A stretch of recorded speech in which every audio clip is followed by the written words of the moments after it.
Rick Watson's got the mic. He's the big dog king. Cover sports so sharp, it's a new river thing. Virginia Tech fire, rapid pride too. Every stat, every play, he's bringing it to you. He's got that voice, deep as the valley, breaking it down, no dilly, no dally. Big Dog Sports Talk, feel the bark, feel the bite. Rick's in the zone, every day, every night, from the Hokies to the Highlanders. He's got a spark. Big Dog Sports Talk, lighten up the dark.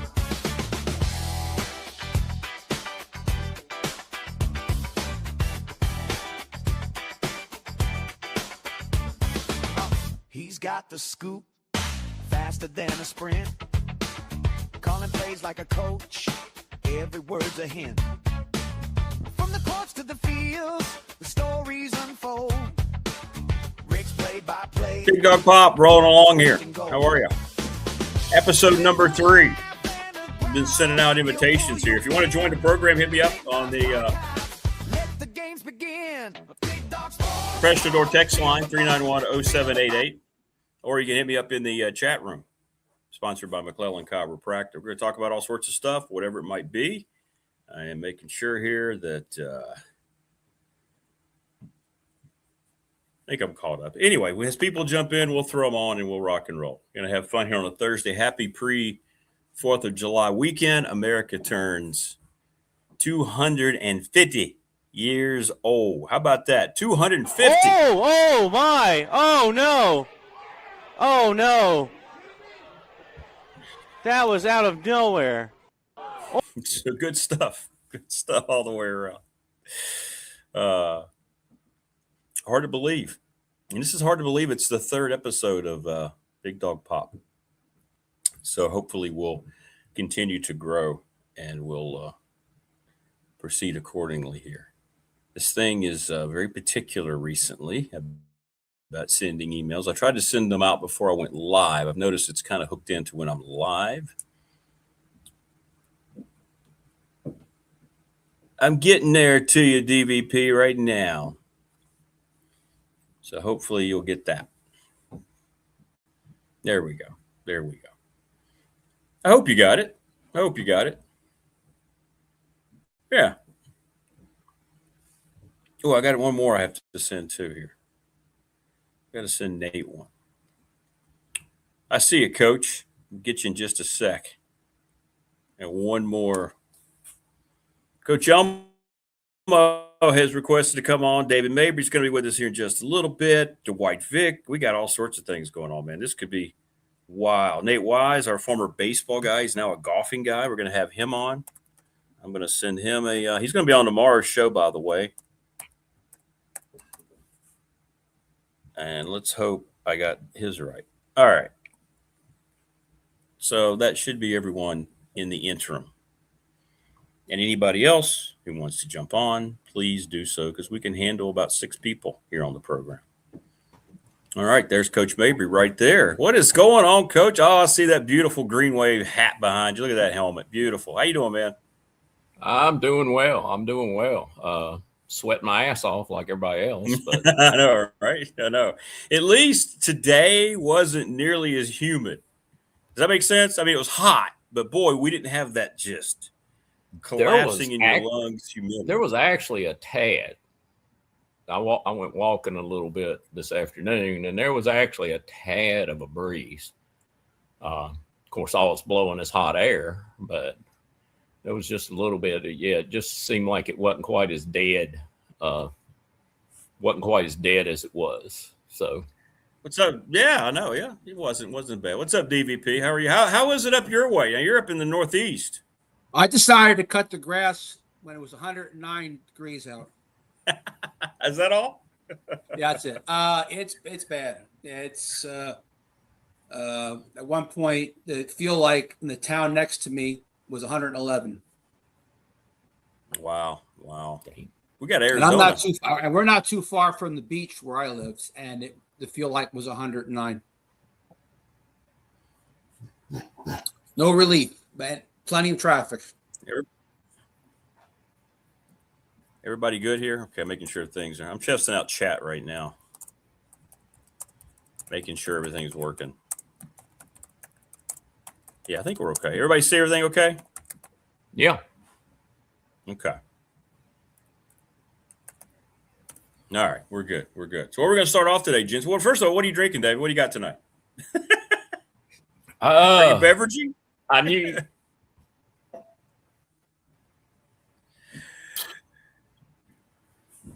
And now Coach is frozen. Oh, what in the world?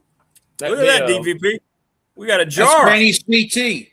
a little bit of apple pie shine. All right. And You know, my when I dad- say it, yeah. it's not the type you buy in an ABC store. I understand. My dad wasn't a big drinker, but we grew up on the farm, and he kept moonshine in the barn away from Mom. So we would see him out there at the end of the day, you know. And I remember my brother. I don't know how old I was. We walked over. He goes, "We always thought Dad was drinking water. Come here, look at this. Smell." No. We just got to let it go. So what's the bet? What's your favorite moon? When did you first have moonshine? I'm always curious about. Dad said he had it when he was a teenager back in the day. You remember when you first sampled it? Probably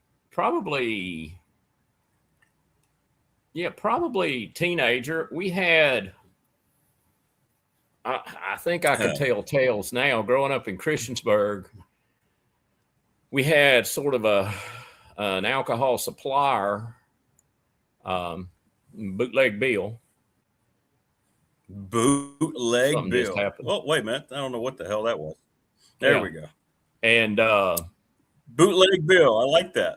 yeah, and we would go to him, and then he occasionally had some shine. And then when I went to Ferrum and would be walking in between classes and stuff and going to class, all of a sudden you'd hear these explosions.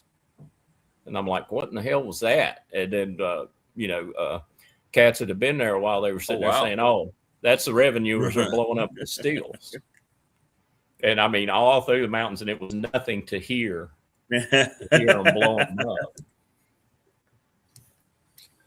I remember when I had my first one experience with it. Hey, what was that? Our third baseman was a couple years behind me, Johnson City kid. We all went down there to his house. Matter of fact, it was the weekend that Notre Dame beat Florida State, and Florida State came back and still won the national championship because BC beat Notre Dame the following weekend. So Florida State got a pass on losing at Notre Dame and ended up winning the national championship with Charlie Ward. So we went camping cool. We went camping that Saturday night, and it was two things. One was the moonshine I had never had before in my life. It was about 12 of us at this cabin in the middle of nowhere, and all I could think about was Jason Voorhees. I refused to leave the house to go to the bathroom, and as soon as the sun came up at 5 o'clock, I hopped in my car and drove back to Radford. I was having a heart attack there at night between the moonshine and worrying about Jason Voorhees. When you came to Radford, where did you come from? I'm sorry? Where did you come from when you went to Radford? Where I grew up in the Jersey Shore in New Jersey. Okay. But not that Jersey Shore. Not the one you see on TV. A little further north, Long Branch. Okay, Long Branch. Okay. And so then you came down and went to Johnson City, and they showed you the Mountain Dew. The Mountain Dew. Prometheus is drinking as well, guys. It was soaked fruit. You ate the fruit. We wouldn't drink it straight. I said, you can't drink it straight up. You'll get knocked out. If we were eating, there was a fruit in it, like peaches and stuff like that. But it was awful. Prometheus says, my first experience with clear was a trip to the ER sledding accident on an old school bus hood. Went out of control and hit a parked car. Wow. That's a nice introduction. He's drinking, by the way, on a Thursday. Awesome, Prometheus. Did you burn up today? Or were you outside today? Coach Elmo said he was going to jump on here, guys, here in a little bit. So I sent him the invite. So that'll be fun. I wonder if Coach Elmo's had any moonshine. He may have had it on the sideline. Different rules back then. I went through my old. I was going through some old yearbooks this morning, and I found my two Ferrum ones, and was looking through 78 and 79. 79 was Coach Elmo's first year at Ferrum. Oh, and cool. I was looking at the pictures of him and everything. I'd forgotten he was such a debonair young man at that point in time. He was a debonair young man. He was. I'm going to send Mike Ashley an invite too. He won't join, but I'll send him one anyway. He's a very busy man. He is.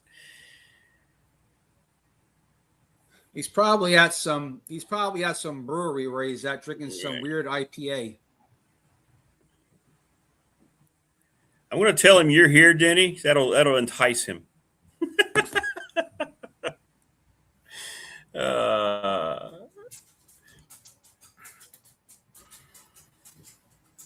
He might join us. If you know what, when he has a few though, that he'd be more apt to join us than if he were sober. Don't you think? There's a lot of things Mike's apt. Well, we know Mike. We can talk. Not sober.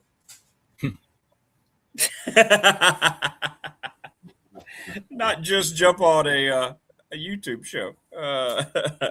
What's up, chat? Keep it coming, chat. Everybody, welcome. Subscribe if you're just stopping by for the first time. We'd love to have you. We're an everything talking point.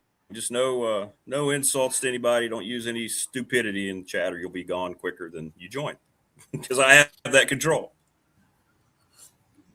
Good stuff. All right, so we're in July now, and we're getting kind of a dead period for everything. Are you hearing any rumblings at all, Coach Mabry, about is there somebody that's going to step up high school football-wise in our region, in our area, that's going to be really one of those teams that could be a state contender? Have you heard of anything? I know it's early. Maybe it's too early to hear anything.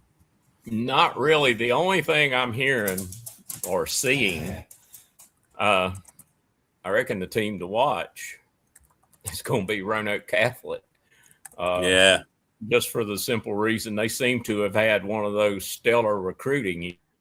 So I have a feeling they're going to be loaded. But other than that, right now, no. They got it rolling, don't they? I mean, they're not even shy about it anymore. Well, they were. Hey, Brian, what's going on, Brian? Thank you, Brian. I think if I understand correct, they got the guy that was at North Cross, and if you remember, Greg Keys's son was playing for Blacksburg. Blacksburg played Giles, and Blacksburg thumped Giles. And if you stop and think, Giles won the rest of their games in the regular season that year, and Blacksburg thumped them. And they said Keys was just a beast on both sides of the ball. And then that Monday, he had the weekend, and then I heard that Monday he was in Roanoke practicing at North Cross. And now he's transferred from North Cross to Roanoke Catholic. How much of that is Salem still doing, do you think? You think they're as rampant about it as they used to be? Have they tightened it up, the recruiting aspect? I know they never talked about it, but come on, we know what was going on at Salem all these years. I do think I know this sounds bizarre, as toothless as they've been over the years, but I think the VHSL is really, really trying. The thing is, just like you've said a lot of times with the NCAA, of course, they let things get out of hand in the first place. But the thing with the VHSL is they're a lot like the NCAA. They're going to end up losing more court battles than they will win. But I do think I know the director. I worked for him for a few years, Ty Gafford, and I know he's going to try. I don't know what he's going to be doing. You know, I know the case in Lynchburg was pretty difficult as far as trying to get everything worked out, and it went before 2 different judges, I think, and all that. So all that's just going to be hard to, you know, but I do think they're trying, but I just don't know how much power they wield anymore. And the thing is, it's just like you say about the NCAA, you know, they're going to lose any court battle that they end up getting into. Well, and I hate that because Coach Hahn was on the staff at Pulaski County. I think he's just kind of feels, you know, kind of hamstrung a little bit. I don't. He's not doing it anymore, I don't think. But well, yeah, and the thing is, anything that's wrong with Virginia High School League sports, you know, the VHSL is going to take the criticism, they're going to take the hit and everything else. And you know, sometimes deserved, but more times than not, they just happen to be the person that's going to receive the heat. You know, they're the ones that's going to catch it. And, you know, everybody talks about the playoff system. Well, that's coming from the regions. The regions set the playoffs. As far as everything, the state sets up the semis, you know, in football, the semifinals and the finals, but the regions set up the playoff system as far as, you know, how many go and this and that. And there's a few little quirks in there. You know, you can say, well, don't add as many teams in the playoffs. Well, the problem you've got then is you've got somewhere in the middle of that playoff system, you're going to have a bye. Right. And that's, you know, that would be, especially at that point in time in the year, you won't find any coach that's going to want that. Correct. So it's not as easy a fix as a lot of people think it is. I think a lot of people just says, well, just don't put as many teams in. You know, real simple solution, just fix it like that. But then you run into that because the dates are set for the semifinals and the finals. Exactly.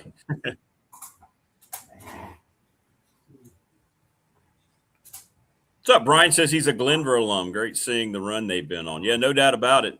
One of the best coaches in our area. They've got it rolling, man. That's now a machine down there, just outside of Salem or inside of Salem, however you want to look at it.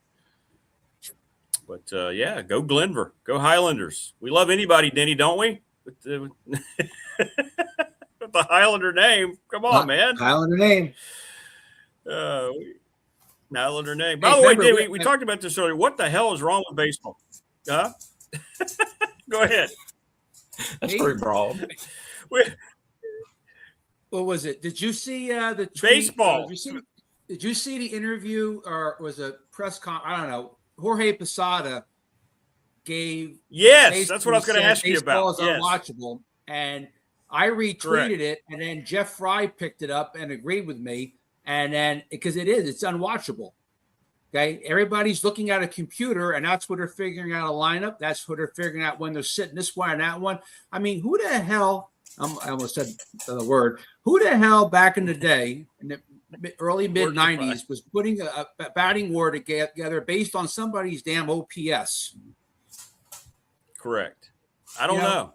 Last time I checked, this is what my comment was to somebody with that computer thing, was the Yankees used to be concerned about winning. All they're concerned about now is what's that computer is telling them and who to play.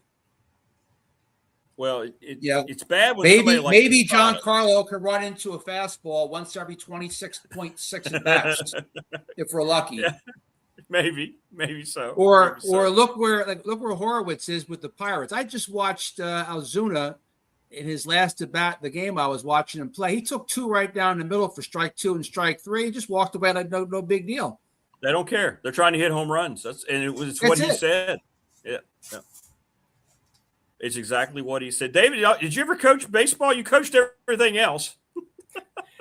After I retired from football coaching and everything at Alta Vista before I came back in it at Narrows. My daughter, my youngest daughter, she was all-state volleyball and all-state basketball player.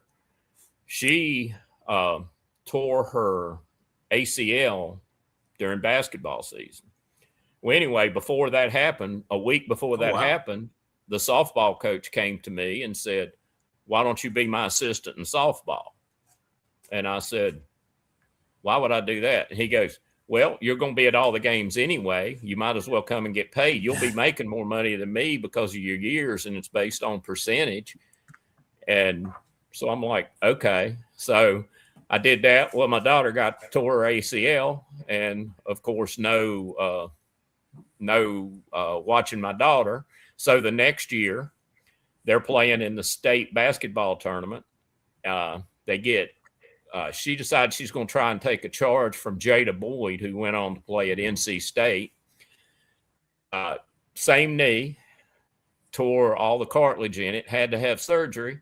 Well, there goes her junior year of softball. Ouch.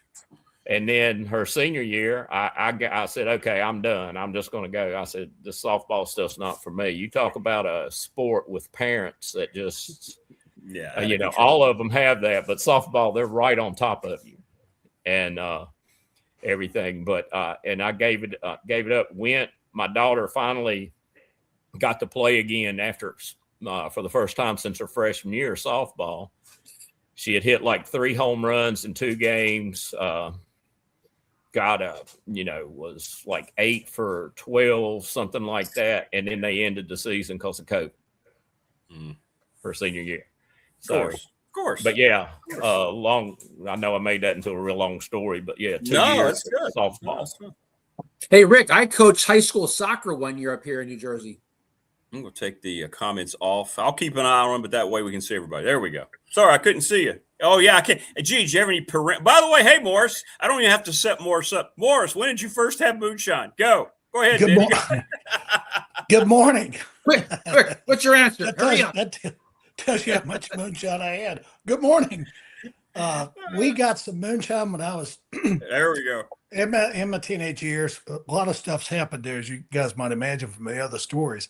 But we got some from Franklin County somewhere.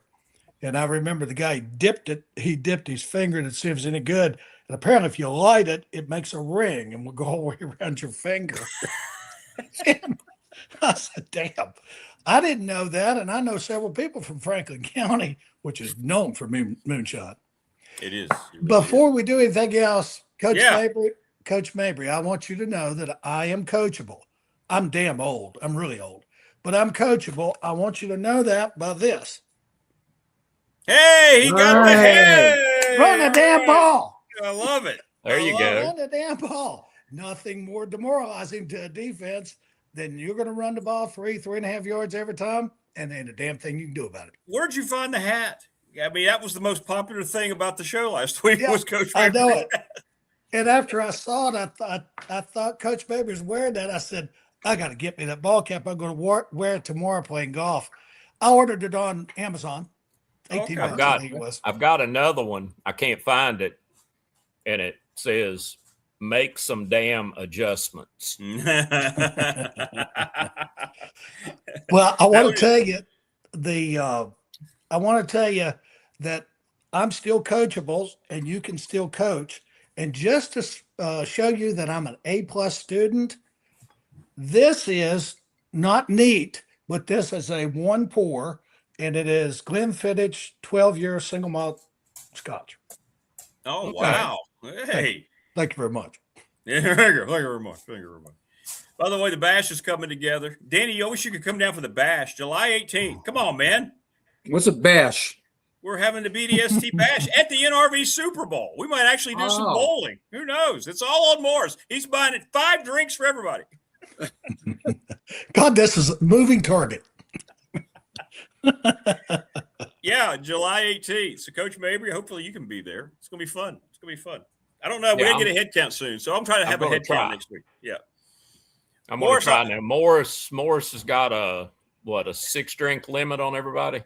Yeah, I think so. Yeah. It started at 2. The damn thing's moving up and down so quick. I guess I'll see when I get there. Well, he's trying to entice more people to come. So, and then that number increases as Keeps it going goes. up. Keeps going up. Jim wasn't even happy about coming for a while, and she found out there's free drinks. And then I said, no, I texted Rick. I said, no, it's not free or open. I said, I'm going to give 2 drink tickets each. Well, you can't tell Jen that. If she knows that, she won't come. It's got to be open. Jen, by the way, is really going to try. She won't be on the show tomorrow because she's traveling, but she did send me a text today. She goes, I really am going to try to make the 18th work. So don't think I'm just blowing you guys off. And I said, I'm not going to follow up that comment because I could take that in a lot of different directions now that I'm a freshly married man. But okay, thank you. Don't tell them that if you show up on the 18th. Well, I tell you, I do need to, I think I mentioned to you, Rick, I need to get Amy. She asked for it's approximate head count because some people show up that weren't even on there and some that said they're coming and they're not. But she would like a head count 10 days out. Okay. We'll get it to them here. I'll I'll start pushing that this week. Yeah. It's probably next Thursday or something. If we can come up with an approximate number. It's never going to be exact. Tebow says if them girls fans show up, he may be throwing some bowling balls. Not a Cowboys fan, Tebow. No doubt about it. So, well, that'll be fun, man. It's going to be a blast. And Morris, thank you for everything, man. You're making all this come together.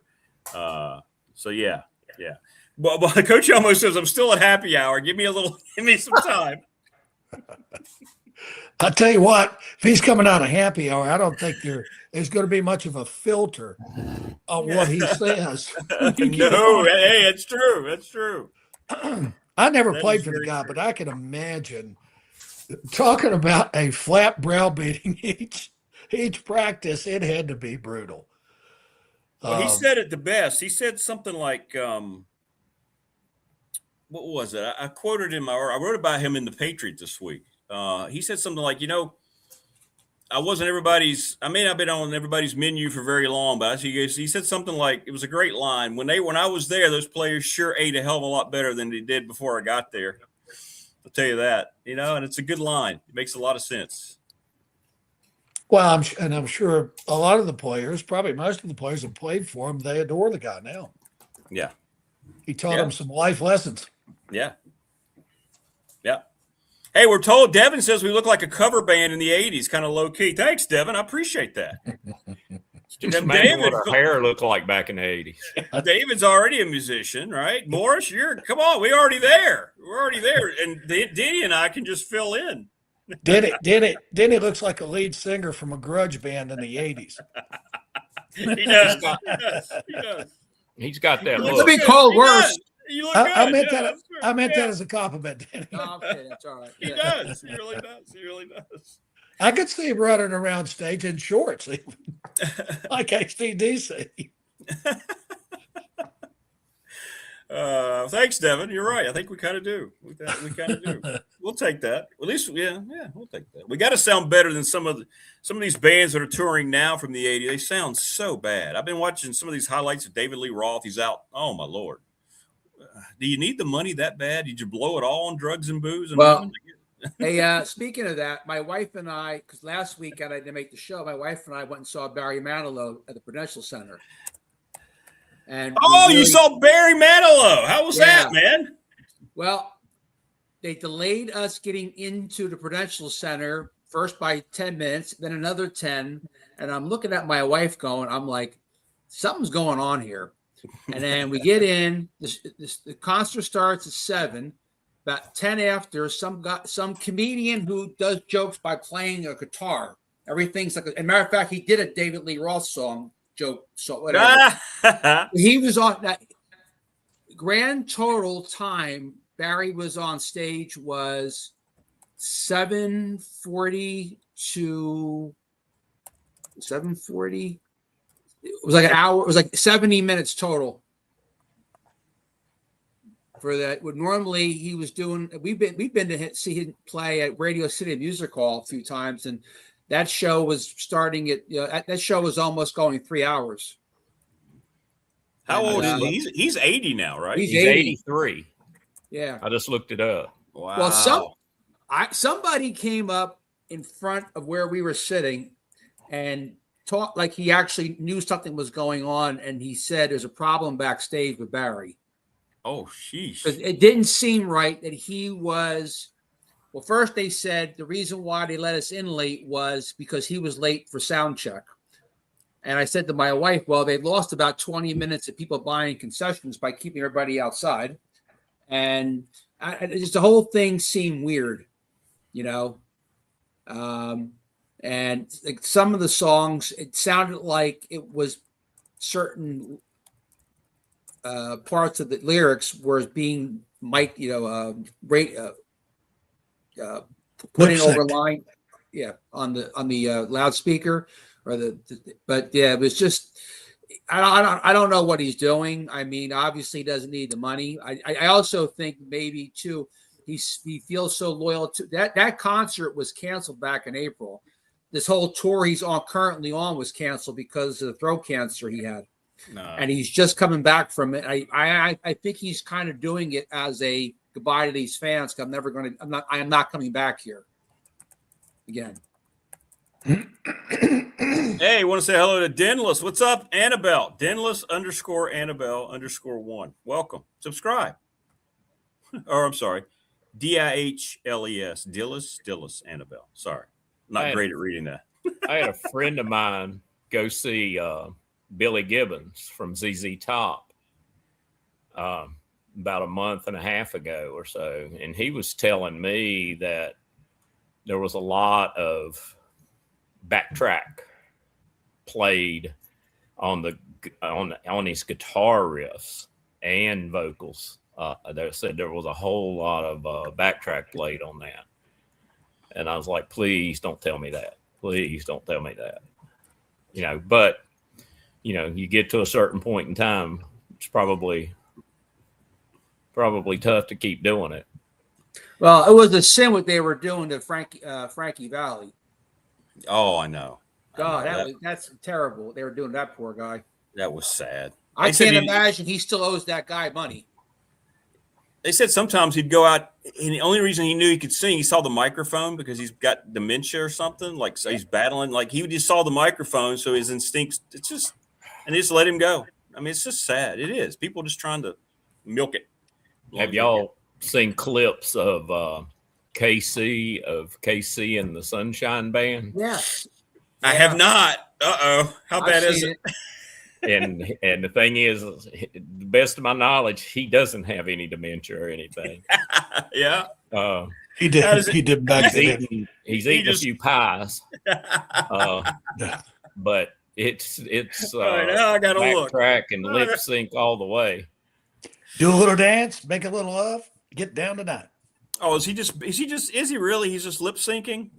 That's the clips I saw. That's Well, that's disappointing. Well, I can tell you, I think we talked about this maybe on the last pop, but Karen and I saw Santana.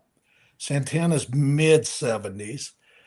He's old. He sat down most of the time. He doesn't do vocals. He has always has hit. Correct. He's never sang. That's right. He didn't miss a note or a lick on that lead guitar. Then a week or so later, we saw Willie Nelson. And I've heard people say Willie is so bad or whatever. Yeah, he did have to take some breaks because he's short of breath. He's got COPD and all that stuff.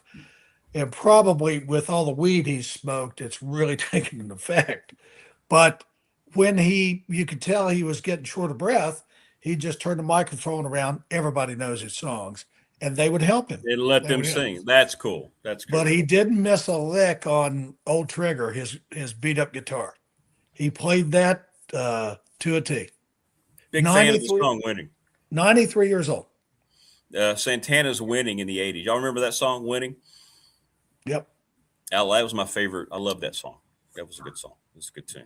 We used to play that in the field house. Yeah. I'd say that was used on a highlight tape or two. Yeah, we used to play it in the field house during lifting during the summers. Yeah, that would be blaring out. Yeah. Yeah, I think one of the things with a lot of these bands that, and I don't want to say it bugs me because you do what you do and whatever, but a lot of these bands that were the classic bands from the 70s or whenever, and they're still touring, but they might only have one member out of six. That's true. They might only have one person out of six that's actually in the band, and they still use the name. It's Chicago's still touring. Yeah. Right? Yeah. Journey just sold out the Roanoke Civic Center with one guy. Is it still just the lead singer? No. No, they've got some other guy that's the singer. Is it still the Asian gentleman? Is that still him? Yeah, he's unreal though. He's been great for a long, long time. Yeah. Right. Yeah. And the thing is, like, and there's some bands I can see, like a Queen. I can understand that just for the simple fact. I mean, you still got the band. You don't have the main guy. Rush just started a major tour, and and Neil Peart had passed. That's right. And Rush's music is, the drum fills are huge in it, and they got this girl from Sweden, and on YouTube they showed like the 3 shows in LA, and she knocked it out of the park. She absolutely knocked it out of the park. And that would have been a job, that's a hell of a job to step into. Is Getty still with them? Getty Lee still with them? Yeah. Getty Lee and Neil Lifeson. Thanks, wife. You're welcome. Is he back? Is son of mine back? Oh, okay. Sorry, we're trying to get things organized here. The wife just brought food. So how about, it's still a weird sentence to say. The wife just brought food. So What's your wife's name? Those days. You may see me, Janet. Same as Coach Elmo. Coach Elmo's at a show, by the way. He's going to try to make it though. He says he's outside at a pavilion down at Myrtle Beach. When he tells you stuff like that, it's almost like in a joking way, you want to cuss him out and tell him to get his priorities straight. I know. Come on. Yeah. Slacker. Yeah. So let's talk. I want to talk a little bit, Coach. I haven't talked to you about. I want to get your honest assessment about James Franklin and the job you think he's going to do long term. I'm just going to flat out tell you they completely blew this athletic director hire. I mean, I don't know how else to say it. And the politics behind it, I know a little bit about, but I don't know about them going forward. I see the Wisconsin AD. And, they have a great release about this guy. He looks, what they're saying about him. And then everybody I see Tech hiring, it's all about fundraising. It's not about any other aspect of what they can do other than fundraising. Mm-hmm. So what this means now with this guy in place, it's going to be the James Franklin show. It's going to be nobody else. I don't know. There's nobody else going to have any decision-making power. Coach, what do you think? I mean, we know he's been a winner 2 other places. He got into some issues there with Penn State, their fans. How do you think he's going to bring Tech out of this and take them into the new era? What do you think? I think he will bring some level of success back. How much and where, who knows? I think the biggest worry that I would have, and I'm not as deep into it as you guys are. I'm not as deep into it as you guys are at all. But the biggest worry I would have is, if he doesn't necessarily like how things go, there'll be another job for him somewhere else. And that's the thing. Or if he sits there and he looks and he does see a ceiling. And then I think that's the worries. And I don't know him personally or anything like that. But I mean, it's college football. It's basically, sad to say, but it's dog eat dog. It's a dog eat dog business now. And I think as far as the excitement, I mean, just what we've seen in the last however many months, the excitement that he's brought back to Blacksburg in the anticipation. The only problem with all that anticipation and everything, if you fall, it's going to be a hell of a drop. Yeah, right. You know, that's the only thing when you've got expectations so high.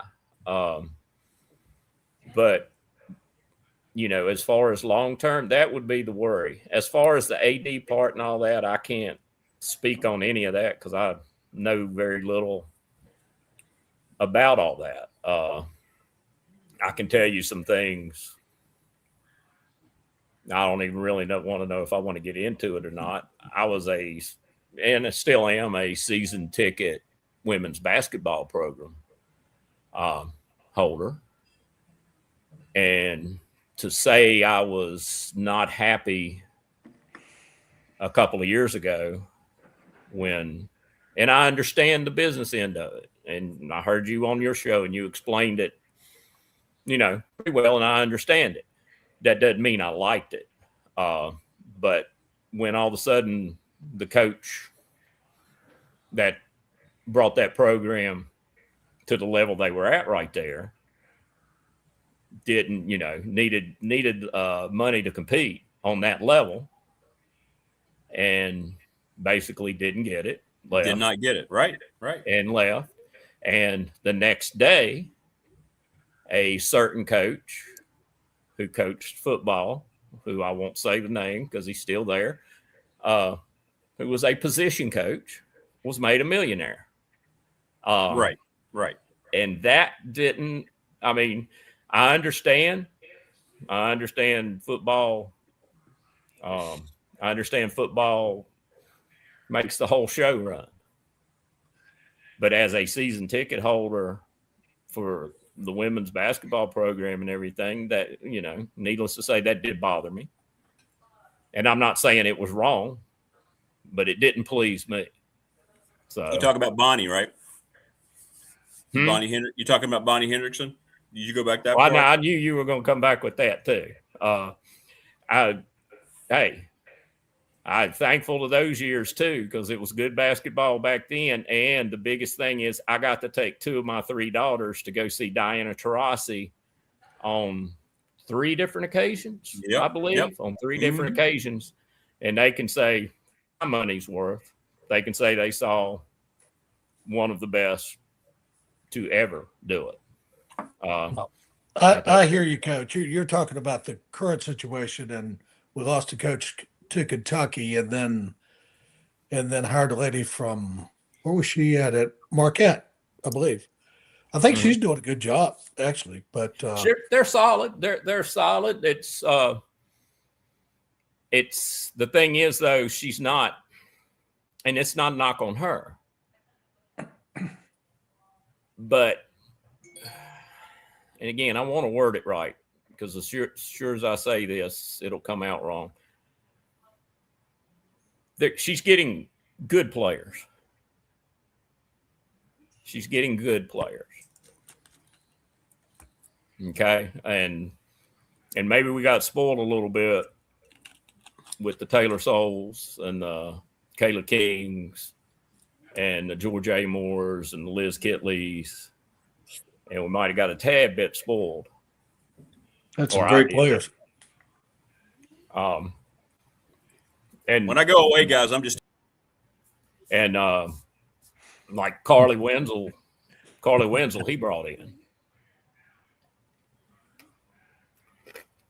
and just how, but proud of her the way she's developed. She's done a great job, and you know, Coach Duffy, I think, has done a great job and all that. So yeah, I think so.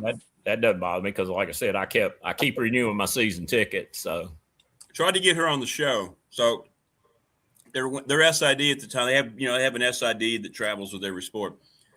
She found out I was trying to get on the show. Somebody who was watching the show told her. She reached out to me and says, "Here, Rick, just take my phone number and just reach out to me. She goes, I never got any of the messages. And she goes, that person's not here anymore. I was like, okay, good. So we'll have her on next season. We'll get her back on. Get her on next season because she was great on the radio show. So, Well, Rick, I'm not in the coaching business or all that. I have been a Virginia Tech season ticket holder in football for 30, I think it's the 34th year. And obviously seeing all these changes, if you go back that far, I was there for the years, and even before season ticket holder, I would buy tickets and go see games at Virginia Tech, and been a fan since I was a kid. But the thing I think about Franklin is the hire with the AD, obviously, by getting to know Matt Rohn on your show and stuff, that would have been my pick. And he had ties to Virginia Tech as a player forward. And you don't have to listen to him long to know he's organized, he's got his stuff together, and knows how to run a program. You get that feel from him, and you get the feel that it's somebody you'd like to work with or around. 100%. But hey, they made their decision, and they've made a lot of decisions over the years since my years and years of paying season tickets that I haven't agreed with, and a lot of them have agreed with. But bottom line to me with Franklin, the recruiting is obvious. It's obvious how far we moved, especially with money now. We were 100th or something, and you go from 100th, 13th. Next year they're projecting top 10. And it's pretty obvious in his past record what he can do with the players he's got when he's got good players. The bottom line to me is, dude, you got to win big out of the gate. We all talk about Maryland and we talk about VMI. Dude, you got to win. You got to win 7 or 8 of these games. You're in the lowest. I agree. You're in the lowest conference out of the big 4 conferences. You got the easiest, best path to get to that playoff and to win a championship in the ACC. And next to Miami, who's got better players than he does right now?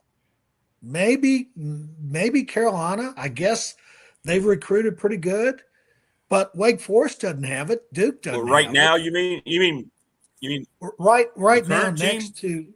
next to Miami, who has a better Florida roster State, top to bottom?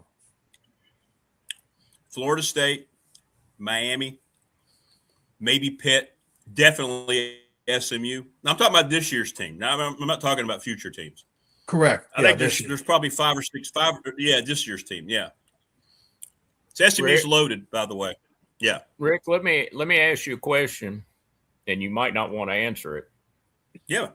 But and I'm asking out of curiosity because I really don't know. What are your concerns with the AD hire? Oh boy, here we go. I want to hear this. And again, I ask you that because you might not, because the position you're in, I don't know. I've been told a lot of info by several people. They trust me. So there's a lot of things I can't divulge until I get the okay to divulge them. Let's see. James Franklin had to have a certain type of individual in that position.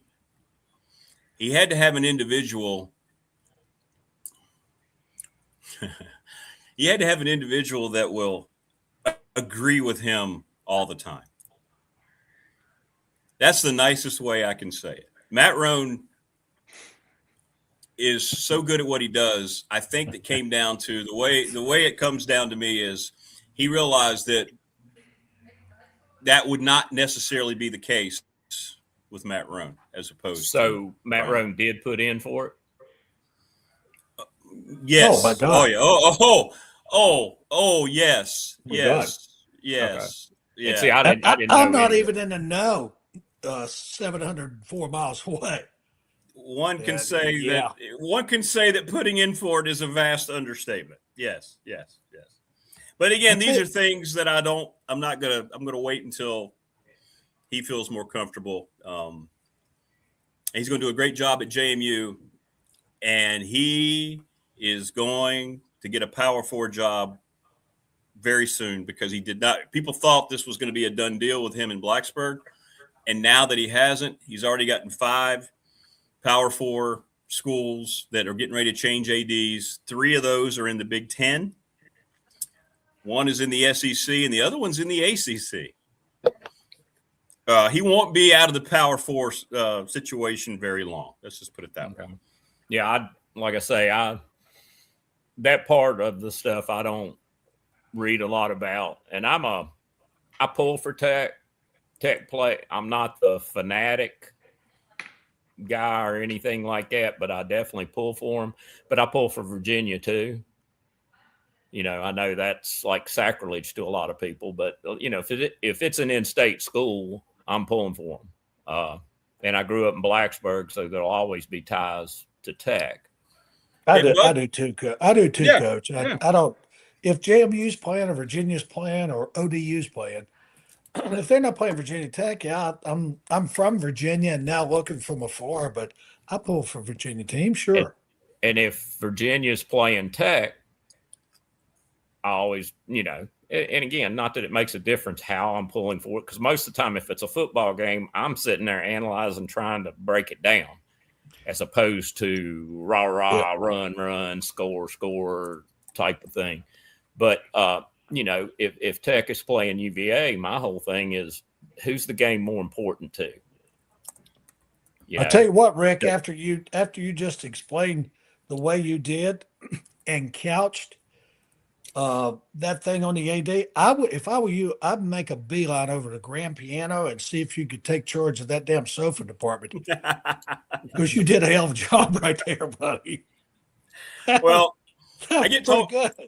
I get told a lot of things by people who are involved in the search, and they trust me because I've known them a long time. A few of those people in particular. One who's getting ready to come on the program that I talk to regularly, that used to be the defensive coordinator at Virginia Tech. So I feel like the information I get is pretty damn solid. You know, I think when you have somebody who's in on the conversations telling you things, that's probably pretty good. But but at the same time, I'm not worried about being first, and I'm not worried about breaking news, and I'm not going to betray that trust. That trust means more to me than trying to get something out there. That's why I asked you that with but here's the other thing with that though. And I understand the concerns there and everything.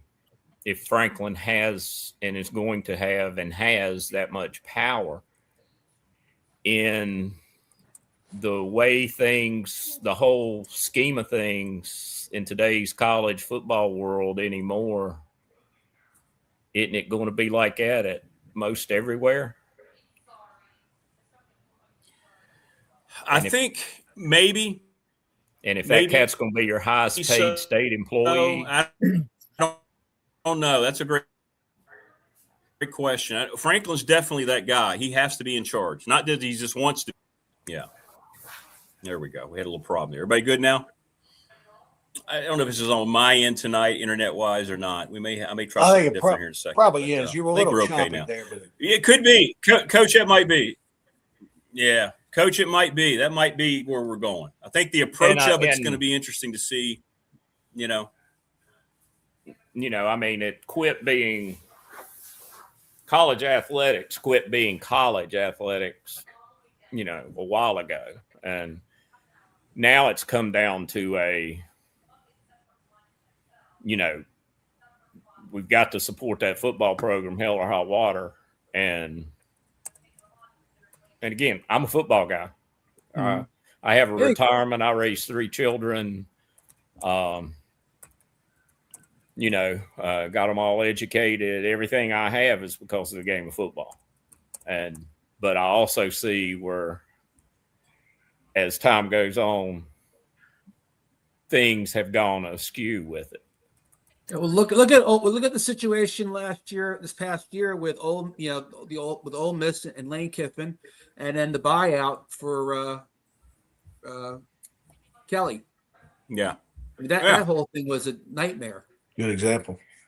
And And see, again, that's, it's very similar to like you just said, David, about they they're getting control. yeah, They're the highest paid state employee at all these schools, and they want control. They want people that are going to let them do what they want, because at the bottom line is we need to win. If James Franklin goes 7-5 this year, there's going to be fires started in Blacksburg. You know that, and I know that. Everybody I thinks he's wonder- winning 10 games. but this he year. can. But the thing is, he can always escape. True. Whatever happens at Tech, he can always escape. Very true. The problem is what you have done to that point to get him, and the power that you have given him. It's just like, and I don't want to go off on this or anything, but it's just like our political system now. It's just like everything else. You can't put the toothpaste back in the tube. You're right. You're right. You can't go. You can't go back to, people say, sure you can. Probably not. No. Not now. Not at this point. And especially when it comes down to money. Correct. They're all in right now on that poker table. Yeah. Yes. In Yes. school. Yep. They're all in. This is it. This is our year. This is our situation. This is our guy, and we're going to win now. By the way, thanks, Dwight. Dwight on the chat said, "Hey Rick, I've been trying to get there. My wife just asked me to go to dinner." I'm like, "Yeah, I think that's an easy decision, my friend. Eat well." Yeah. Yeah, I tell you, Denny, good points, because our college football as we know it was taken away from us. I mean, once NIL, the pay for play, and the portal came in, and it's funny. Today I was at Publix. Publix is your Kroger in Blacksburg. But there was a guy in a Porsche, and he had the hood up, and I thought he was working on the car. Well, the Porsche is on the front. That's where the trunk is. And he was putting the groceries in, and he had a big Alabama shirt on. So I just struck up a conversation. I'm one car over from him, struck up a conversation, and said, "Hey, you're Coach DeBoer. I understand he just got a new raise and all that." And he said, "Yeah, I really like him." He said, "I'm concerned about the offensive coordinator." Then the conversation kind of went about, like we talk about, what's good, what's not good about their team. And he said he really had a lot of concerns about the offensive coordinator, but I forget the quarterback's name. He said they have coming up that should be really good. But once he knew I was Virginia Tech, he said, "Man, you guys got James Franklin." He said, "Boy, he got screwed." I said, "Well, I guess it depends on which side of the fence you're on there. But when you're walking away with $50 million, I don't think you're getting screwed." But he mentioned when we were talking, he said, "Man, that guy is one hell of a recruiter, isn't he?" I said, "He sure is." I said, "I don't know where we were a year ago in recruiting, but it was up around 100 or more. And now you move from there all the way to 13th. I think the last I saw this year, we were 13th, 14th, somewhere in there in recruiting. If you can move that needle that far, I mean, you got somebody either up there looking out for you, or you got a skill that most other coaches don't have. Well, he's got to get them here, and then he has to develop them. And they have to stay. That's true. Because they can go anywhere now. And that's the same anywhere across the country. That's why I don't pay attention to any of this shit.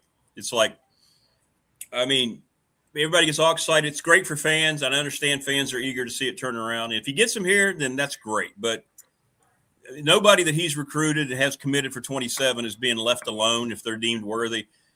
I've been told there's five of the guys that are key to that class are getting hammered with offers. They have a whole senior year to go. Now, if they come here and they sign, then that's great. If they get through, but let's just see how many of them make it here. Then we can start getting excited. That's all. That's all. Well, and the big thing too, with the recruiting stuff, and again, I don't mean this in a mean way or anything. And obviously, Franklin and Tech are doing, everything they can to get and raise and find funding wherever they can find it, and stressing the importance not just for the recruiting, but so the big conferences can see that, yes, we can raise money. Correct. Type of thing. And yes, Correct. we can raise money on your level. But the big problem is, if you're starting from square zero, and you got to assume that Tech is probably at square zero. Feels like it. That's what Will said. It can, yeah. Working their way up. So now, whereas before with Frank Beamer's bunch, and it was a different time, but with Frank Beamer's bunch, he was getting the biggest thing. He was getting in-state kids. He was getting Eastern Shore, and but the thing is, if a kid's going to come to Tech and Tech's going to offer him $2 million, and Columbus, Ohio offers the same kid $2 million, why is he going to go to Blacksburg? And I love Blacksburg. I'm from the area. And they're going to offer the same kid $2.5 million. You know, that's what they can do. Yeah, that's what I was getting ready to say. But I mean, let's say they're on equal footing financially. Then, you know, the kid still, you know, you're talking about a rural town in a very rural area. Those kids don't know the things we know about our area. Mm-hmm. Okay, I think I would say as an athlete, where am I going to play more? That used to be the thing, right? Same offer from Ohio State and Virginia Tech. Okay, what's my easiest path to becoming QB1? Well, and the other thing I would push back a little bit on that, David, because you had Grunkenmeyer at Penn State, a much bigger name than Tech. That was a starter, and I assume he would still been the starter there. But Franklin had that ability to say, go from Columbus, come to Blacksburg. Franklin has a unique ability to recruit in a way that's pretty amazing. I mean, him, Brett Prawn, all those guys, they've taken away from Virginia Tech for the last decade. However long Franklin's been up there, they'd take the Eastern Shore 757. They were taking all those players. And they weren't going to Virginia Tech. And back with what I was saying, you know, with Franklin, hell, he was getting kids to come to Nashville. He did. He recruited well at Nashville. He did. And the thing is, you know, and he's not able to recruit, you know, and at the time he was there, he's not able to recruit any Tom, Dick, and Harry. He's got to get these damn 3.2 to whatever GPAs, and academically they got to be sound, to get into Vanderbilt. I'm sure it's definitely loosened up over the years, but I think when Franklin was there, it was probably fairly strict. And knowing who to get and all that. So, but everybody, speaking as a high school teacher, though, everybody's got a 3.7 GPA now coming out of high school. So everybody gets a trophy. You can take those weighted classes. My daughter would bring a test home, and it would be a 60, and I'd say a 60. She said, "Dad, it's a B." That's a B. I said, how in the hell? I said, how in the hell is it a B? What do you mean it's a B? You only got 60%. It's weighted, Dad. It's weighted.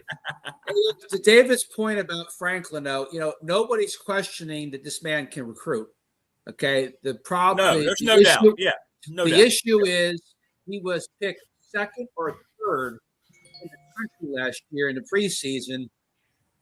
And look what ended up happening. Look at all the games that were lost in the second half over the last couple of years he's been there. Good question. You know, like I said, he's a great Barry Switzer was a great recruiter at Oklahoma. He walked into high school wearing, you know, the mink jacket, driving up with the Corvette. He's a hell of a recruiter, and he got the talent to Oklahoma, but he had coordinators there, you know, that ran the schemes, offense and defense. You know, he's got to win now. He's got to get those. He's got to get that talent, and he's got to win with it.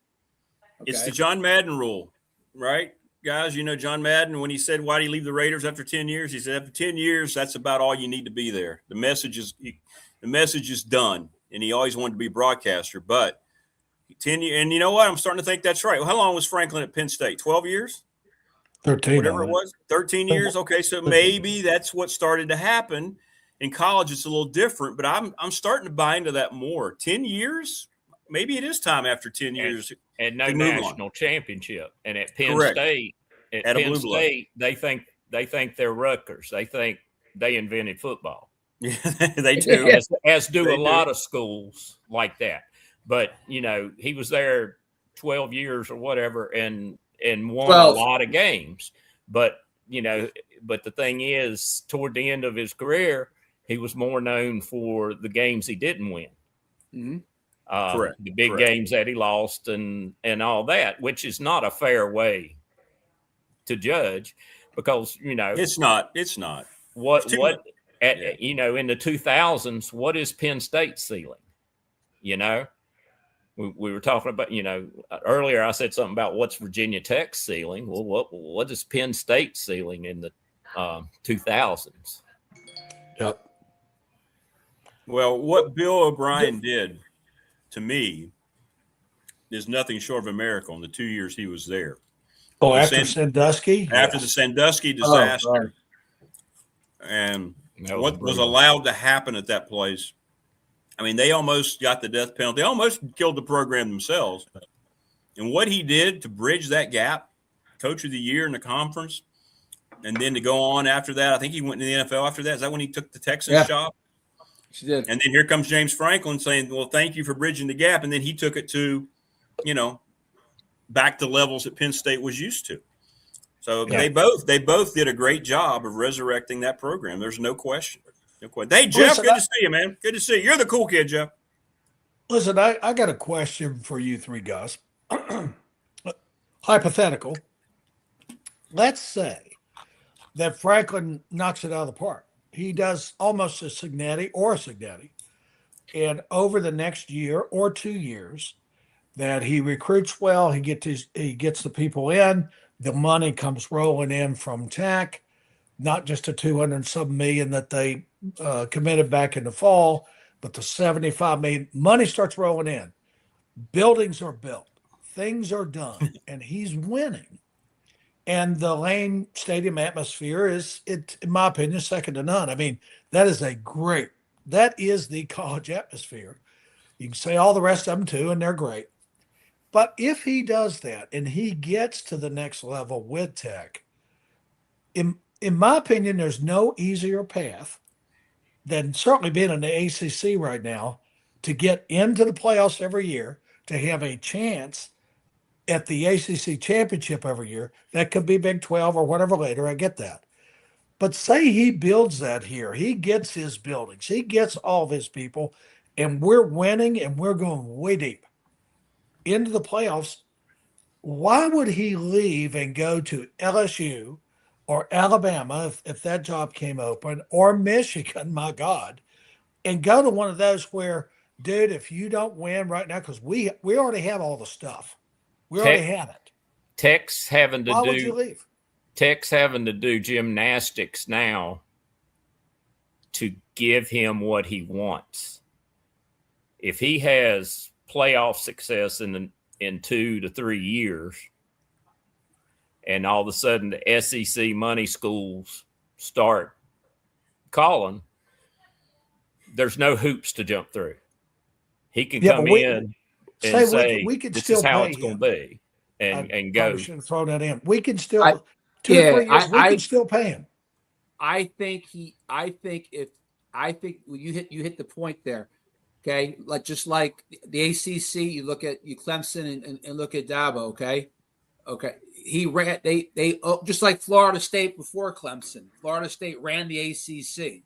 Okay, then you had the Clemson run. Okay, if Franklin can do that at Virginia Tech, why in the wide world of sports do I want to go coach in the SEC where I got to play 5 to 6 teams a year that are going to be ranked in the top 25 at any given time? That's my point. Ego.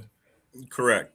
Wayne, that would be a serious ego to do that. I can play you cats in chess and beat all 3 of you constantly And at some point in time, I'm going to get bored with that. And that's purely a hypothetical situation I'm throwing out No, there. but that's true. But That's I'm true. going to want to move up to another level and see Correct. if I can do it. And I might step up to the other level and get stepped on. 100%. But it's something, and there is a lot of He's ego been in at Penn coaching. State, though. He was supposed to be on team for a couple 2 of those seasons, and look what happened to him. He was, and he was at Vanderbilt before that, and they didn't necessarily have the means because they were just, they were football, but he made them into a good program. He made them this, but I'm saying at Penn State he had that. Okay, but he he's was never be the man, and he got beat up by some teams that were middle of the pack, Big Ten teams. Here's what he never had to do at Penn State that he's had to do at Virginia Tech since day one. Ask for things. They have more money. They don't ever have a need for anything. They don't have to worry about the facilities because they were already pristine. They're spending whatever it is to upgrade their stadium. You watch them play. I mean, it's already a nice, beautiful stadium. Penn State has more money than any place he has been. And what has he done since he got to Virginia Tech? Here, can we have more?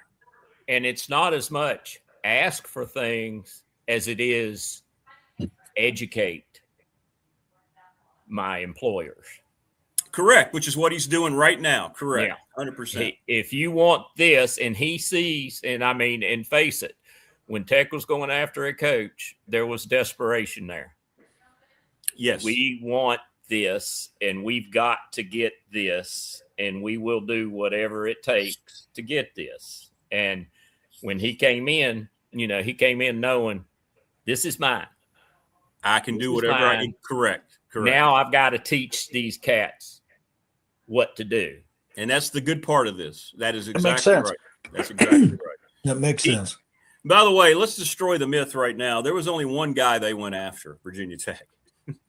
It was James Franklin. He was number one from the get-go. There wasn't any of this, let's interview 6 or 7 people. They may have had some casual conversations. They offered it to him 3 weeks before he took the job.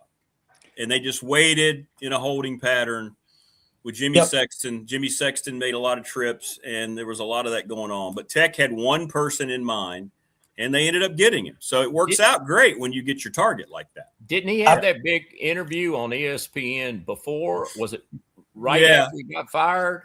Yeah, he was sitting there on the game day set because, they're anti-Big Ten because they don't have that contract. So, with the SEC, yeah. So let's get him in here. Yeah, let him. Yeah, I remember that, and Nick Saban was blowing smoke up everybody's ass on. Oh, of course he was on the TV. Of course he was. But Rick, the other thing I think is Tech had one person in mind, but Franklin had multiple teams in mind that he couldn't get. Correct. And people don't want to believe that, but I've heard it from people who know what the hell they're talking about. I believe it totally. He had 2 jobs ahead. Yeah. Virginia Tech was I'm just going to say this and people can say I'm wrong and whatever, but from what I've been told, Virginia Tech was not at all on his radar until it became the only thing remaining on his radar. Now, there's nothing wrong with that because he's here now and he's changing the culture around, and at least he's trying to, and he'll take it to, a different type of mode than it's been in over the last 6-7 years. But that is a damn fact. It hasn't been reported a whole lot. I don't understand a lot of people don't report on it. But I think a lot of that, too, was timing of the firing. It was. All that, because didn't that sort of trigger it did Prize firing? The one that he wanted was Florida State more than any other. But that Florida State wasn't in a position to let go of Mike Norvell. Jimmy Sexton met with Florida State. Correct.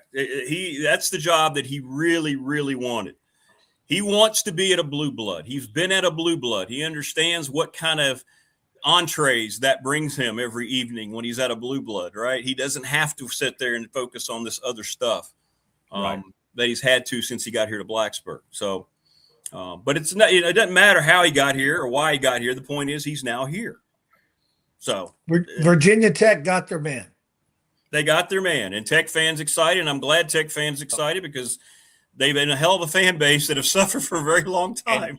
And if it works, if it works and they're successful, who's going to give a shit about all this other stuff? Nobody's going to care. Exactly. Other than that's exactly right. The people that actually know what's,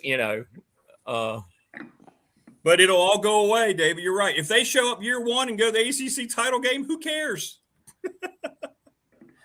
Who cares? Winning cures all evils. And so nobody's going to care. And then that's going to elevate him.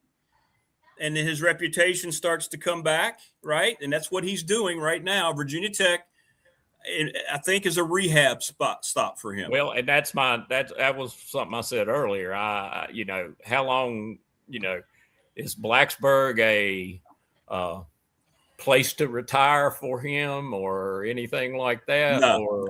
Is Blacksburg just a giant stepping stone that he can take a big leap into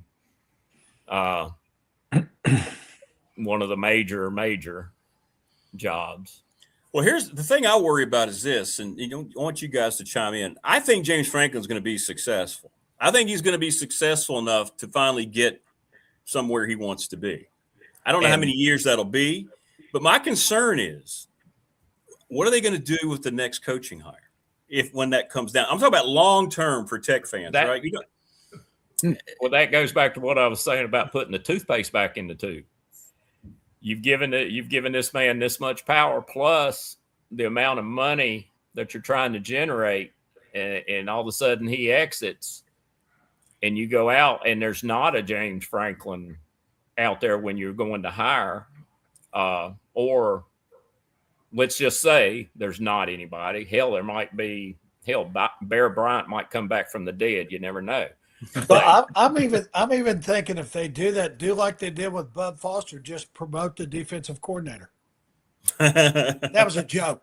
I know.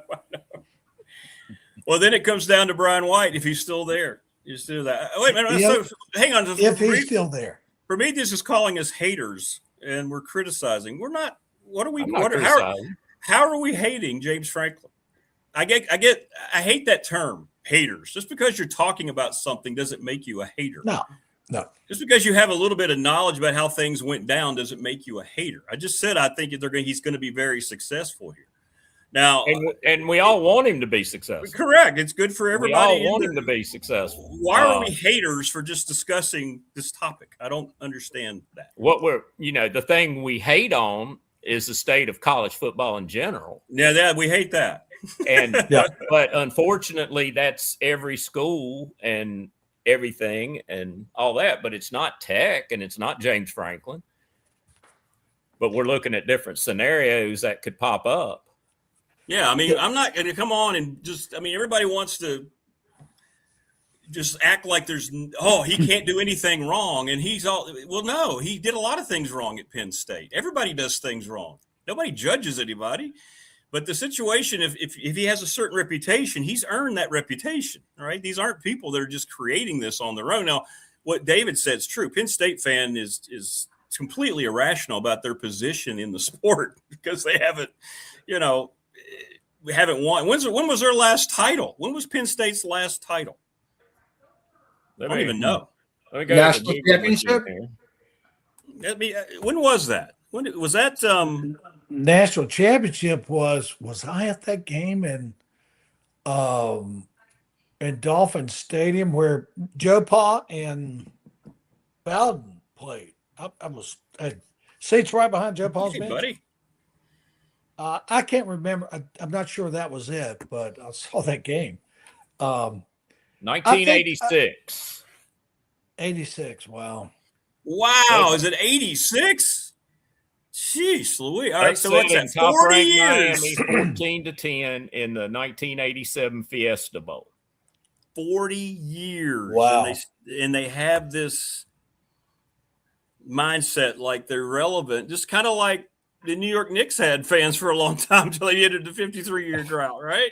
I was 13 when they won the last one before this. Oh, that was the game Testaverde threw 5 interceptions.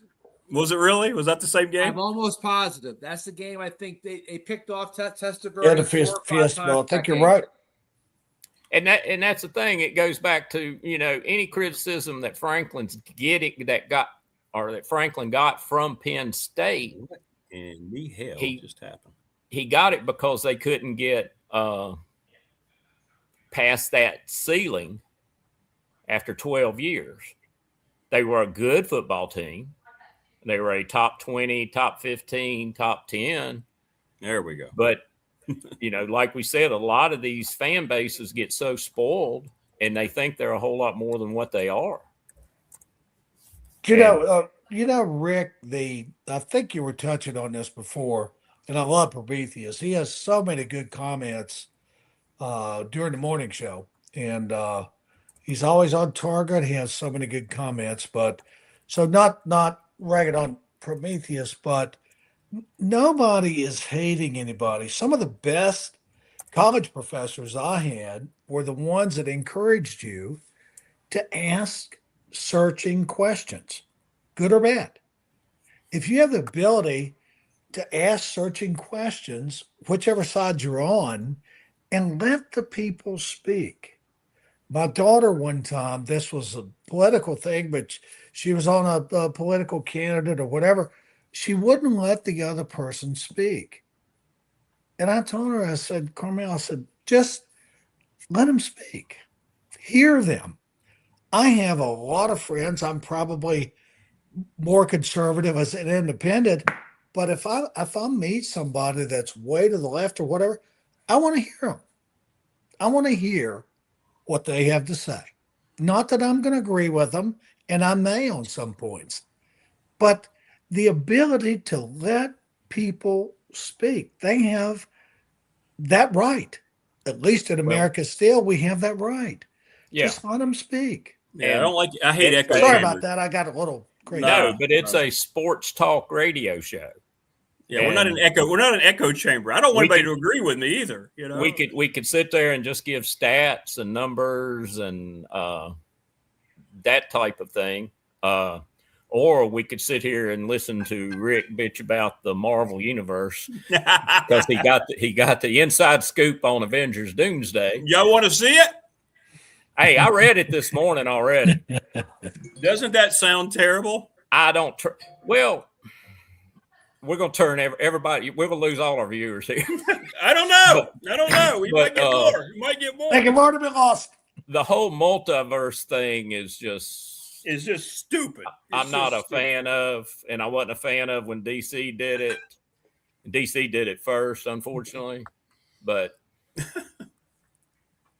it would be interesting this year if Matt Campbell has a better season at Penn State than Franklin has at Tech. And I'm just looking at Penn State's schedule. By luck of the draw, they do not play Ohio State, Indiana, or Oregon this year. Correct. Damn. They have a UVA type of schedule in the Big Ten. Yes. That's what they have. Can you? And he got that, and he brought his quarterback from Iowa State too. Becht. I think he's a really good coach. I don't know what happened there in their search. I think they had some unrealistic. I think they thought they had the BYU coach locked up. As a matter of fact, they had a verbal agreement with him, and then he had a change of heart, like in the middle of the night. If you read his story, he talks about that job and what just happened. So then they started scrambling, and then they fell into Matt Campbell. Unlike Tech, who had their one guy from the get-go, I think Penn State went through 4 or 5 different names before they got Campbell. That's what it feels like. So I always thought Campbell's teams performed well. He was a good in-game coach, made adjustments at halftime. I'm actually surprised it took that long to get him out of Iowa State, to be honest with you. Thanks for the article, Wayne. That's a good article about Franklin. I wish I could post it. And back to the Franklin thing again, too, as far as ripping him. I mean, I have no rips on him. I'm just no. We're just throwing some stuff out there. I would like, as a coach, which would never happen because he's never going to have the time because he's on the tour now and everything. But I would love to just be able to sit down with him and talk X's and O's. I think it would be incredible to do that. I have much respect for him. like. We're just looking at scenarios and stuff. I know. Well, I liked what he said when I sat beside him at that Blacksburg. At the Montgomery County Chamber function. I liked that. I liked what he said about we're not a good football team, folks. I know you want me to come up here and tell you this kid's great. This kid's great. We're going to break. But he said we're not even close, and I thought that was refreshing. That was very honest, and I left there thinking, well, that's a guy who knows this is his show, but he's not. At least he's not trying to put on this phony. Hey, we're going to be 12-0. You know, he said, no, we're not very good right now. We got to find a bunch of football players. And I thought that was a good sign for Tech in 2026 to have him and that staff understand they got a whole lot of work to do. So that was cool. Hey, by the way, guys, we talk about Matt Campbell. Matt Campbell played, I think, 3 or 4 years at Salem Stadium at Salem High School for the Division III National Championship at Mount Union as a player. He played there, I think, 3 times. And I forget the coach at Mount Union, but he was amazing. That's a dynasty. National championships every year. Were they the ones they didn't? And Matt Campbell, if you listen to him talk or watch his football, he's got his shit together. Pardon the French, or Swahili, I think it is. Were they the ones that this is for you, in pads, Coach Glenn Fittich? But Matt Campbell, if you listen to him talk or whatever, compared to Franklin, I don't think you saw this. You can't do that because we have Franklin. Oh, you got the moonshine. That's why I asked you about moonshine when you came on. I got on late. I'm sorry. Stick your right. finger in it and do a Bic lighter on it. See if it goes in circles. All right, because somebody said Union. Anyway. Wait a minute. I got to ask Coach Mabry. Coach, what in the hell's going on with the missing coach at Union? Have you heard anything at all? Did they ever update that situation? That's what's happening. One of the wildest stories I've ever heard. What's going on, man? Which one is this? This is Travis Turner. Travis Turner. I have no clue. And the thing is, it was funny there for a while. That's all you heard about for like 2 months, 3 months, and now you hear nothing. But he's still on like FBI's wanted list and all this and that. But I don't understand. How the hell did I miss this? Have you not heard all this? Yeah, this is a coach from where? Union High School in Powell Valley. Powell Valley. It used to be Powell Valley, right? Nowhere. Who was it? Who consolidated? Deep Southwest Virginia. Who consolidated, Coach? Union. It was Powell Valley. Powell Valley and Appalachia. Appalachia. So it's Union High School. They've been a powerhouse. They've been really good. He's had a great record. And there was a lot of reports he got in trouble with underage girls. Let's just say it. I don't give a shit. I mean, that's what's out there. That's why he disappeared. And he disappeared, and they played in the playoffs without him. And there was a lot of rumors they had found him, and then they didn't. And now he's just been MIA now for what? 4 months? 5 months? What's going on? No, this 6 started months. This started in November. 7, 8 months? What are we doing? I don't get that. And people are saying, well, he's dead somewhere in one of those mines. But I'm like, I'm sure they've combed through every freaking hole in Southwest Virginia. Now it brings it back. I know where he's at. I saw him on top of a unit in Ukraine with a machine gun. That's where he's at right now. I never heard this story. That's amazing. Oh yeah. His dad, legendary coach at Appalachia for years, Tommy Turner. Tommy Turner. And Travis was quarterback. One of our Narrows teams, 94 team, went to the state semifinals, and Travis was the quarterback of that team. And they were loaded for bear.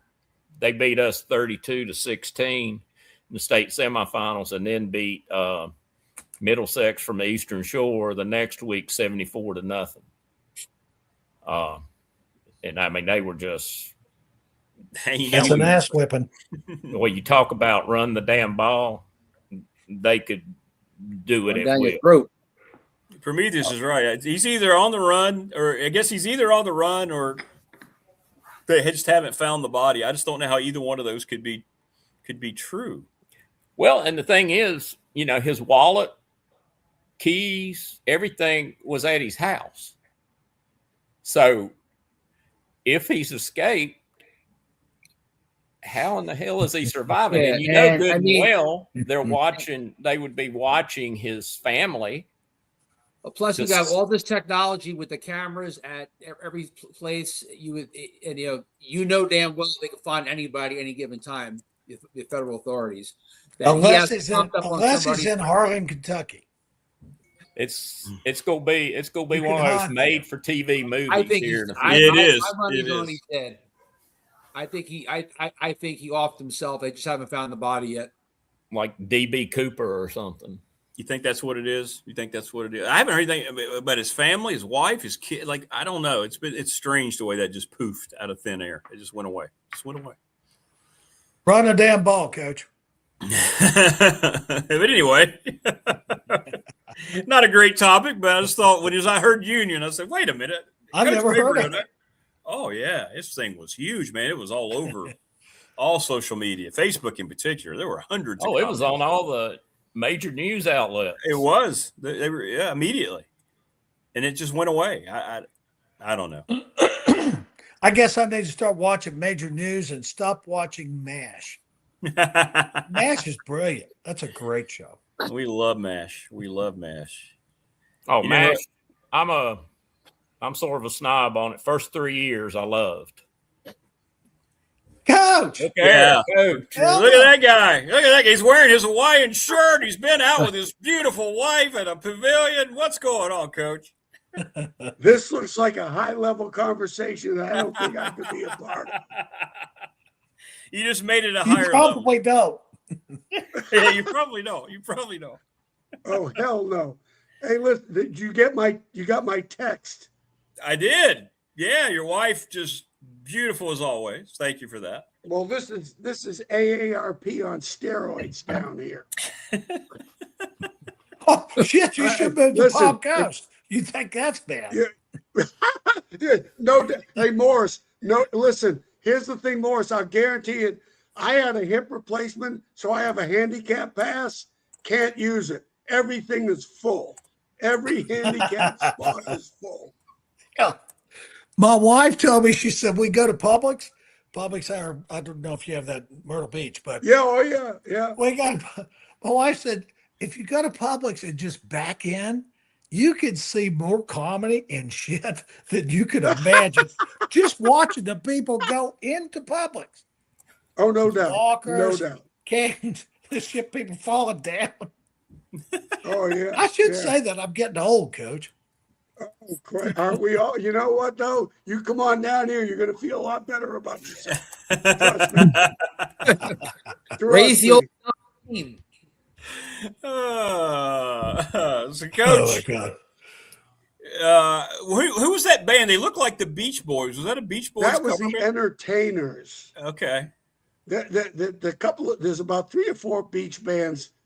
Band of Oz, Too Much Sylvia, Entertainers, and they're really popular down there. I mean, my favorite, my guy, is the Jeb McMillan Mac band. He's a good friend of mine. He's a big South Carolina Gamecock fan. I've taken him to the practices, and we sit in the meetings. He really appreciates it. They are a great band. So, but no, we have a lot of fun. Thursday night they have a big deal on Main Street. It's lawn chairs and golf carts for miles. It's on Thursday night, and Janet likes to go and. Listen, hey, Rick, you're on your second wife. I'm on my 4th. I ain't going on my 5th. You doubled it. Damn, Coach. I'll tell you what, if the rails weren't off before, you just ran it off.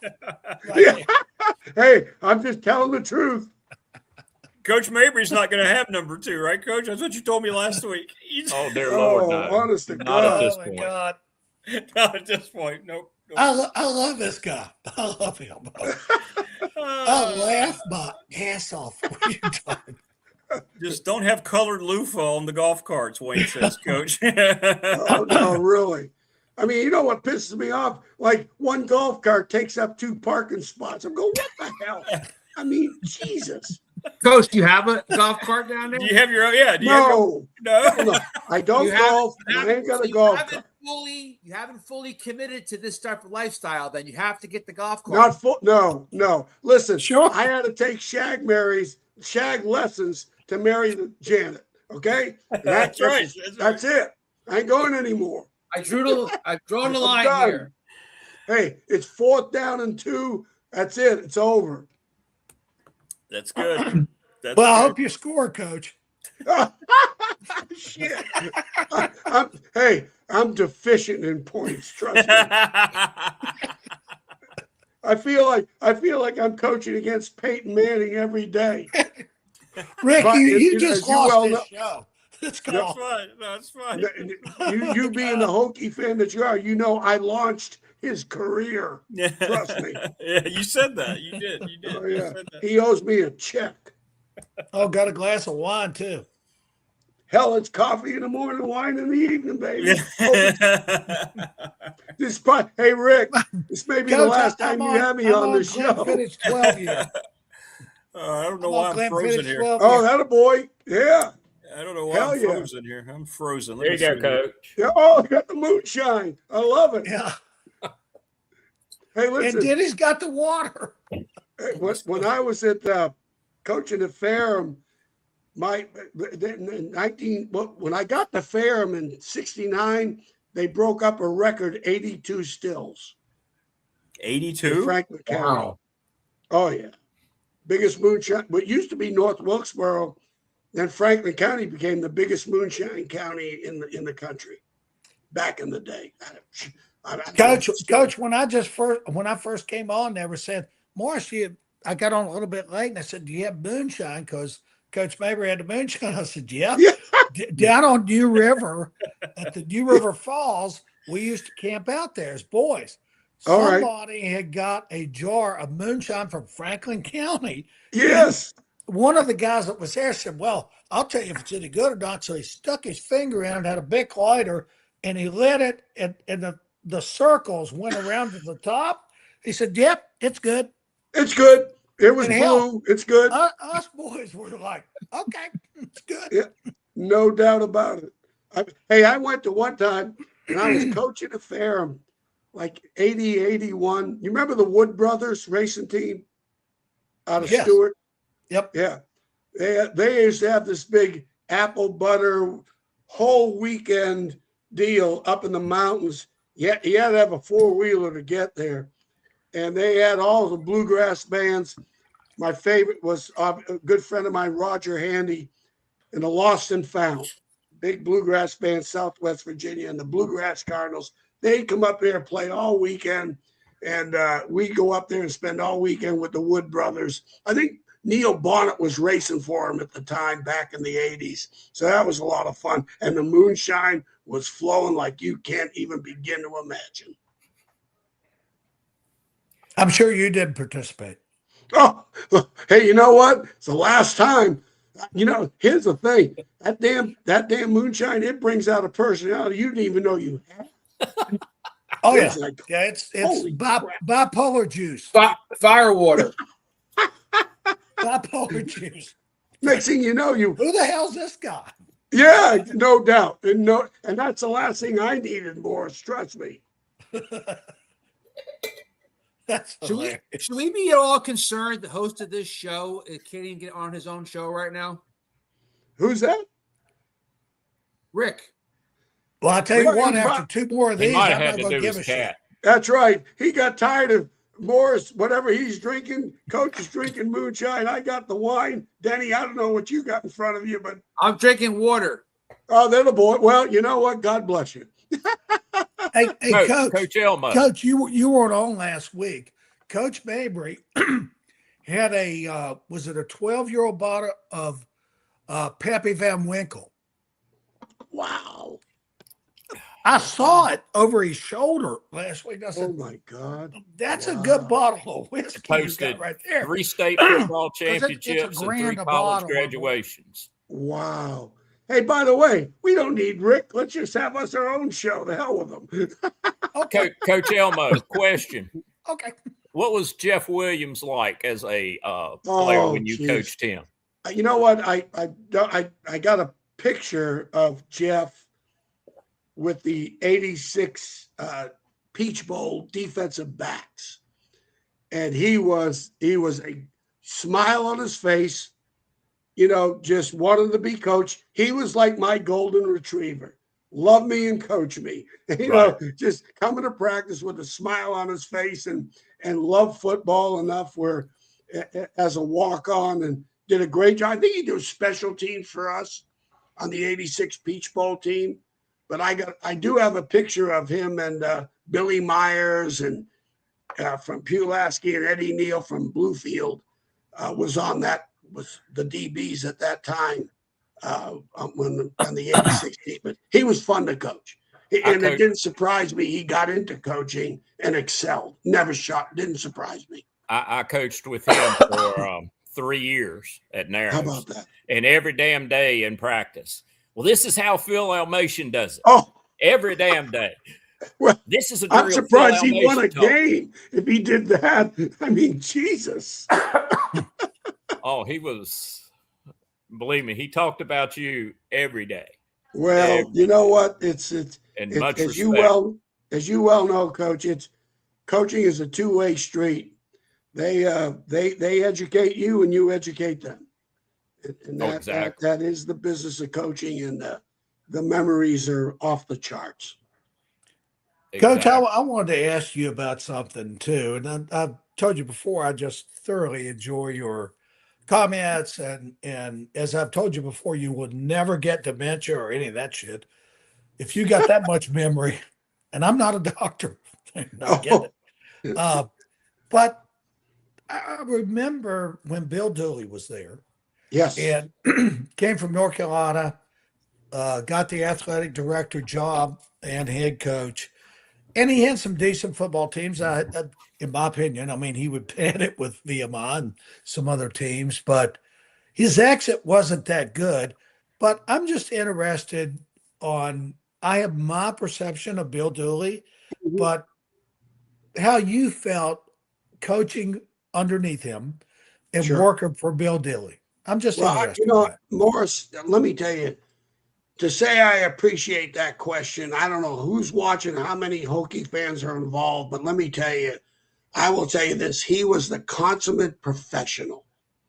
Bill Dooley, when he left North Carolina to go to Virginia Tech, all the assistants, Billy Height, Pat Watson, Sandy Kinney, Tom Fletcher, all these assistants that have been with him for years in North Carolina, they thought he was out of his mind because at that time, the University of North Carolina was the place to coach. Now, he was always in competition with his brother, Vince. And so to be the AD and head football coach, that was important to him. That was going to rival his brother. And there was a rivalry, a healthy rivalry. But I will say this, Bill Dooley was as consistent a football coach as far as the business of football, handling a team, handling players, to the point where when I got there, he lost. Here's one thing he did for Virginia Tech that people don't appreciate, and not that they should, but they don't, and they won't because he brought, for an independent at the time, he brought national TV and bowls to Virginia Tech that they never had. And as an independent, that was really hard. He had enough credibility with the, quote, TV people and football people around where all of a sudden, he's got games on TV. He's got VMI on a CBS national TV game. He's going to the Peach Bowl, Independence Bowl, and then here's the one thing I'll say, and I'll finish this. I could pull out my scrapbook and put it up to this a camera and show you when he came into the football office and said, I'm no longer the head coach. This is after we beat Clemson. I'm no longer the head coach at Virginia Tech, which he was fired because of the dual duties. And there were a lot of issues administratively, it did not work. Virginia Tech was not wrong to try to separate the jobs. Now, you can't do both. Well, not for him. Bill Dooley did not do a good job as an athletic director. He did a great job as a football coach. Okay, as an athletic director, he had trouble counting. Okay, we had scholarship number issues, whatever. But here's my point. He tells us in the stat, we had just beaten Clemson at Clemson. They were 12th in the country. We went down Death Valley and kicked our ass. Okay. Now we got to go play Syracuse at Syracuse the next week. On Thursday, he comes in and he said, I'm no longer the head coach of Virginia Tech. Goes down, tells the team, and I have the article, front page article, big headlines. They are livid. The players loved him. No, they didn't like him. They loved him. They vowed we're going to win the rest of our games. And we did.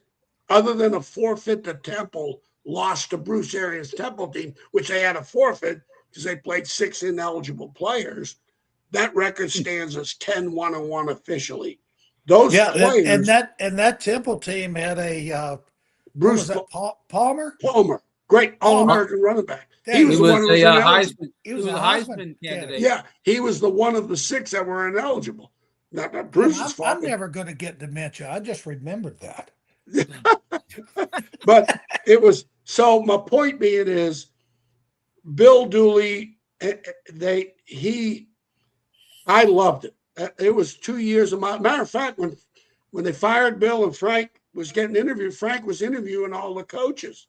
I was so pissed off, not at Virginia Tech, but the circumstances. It was my favorite place. I recruited well there, did my job. We did, as an assistant coach, our players were graduating, and next thing you know, I'm out of a job. We got fired. So I told Coach Beamer, I said, Coach, I appreciate the interview, but if you offer me a job, I'm not taking the job. I'm out of a job, but I'm not taking the job. I said, I am really upset at what and moved on. But here's the kicker, and I'll let you go.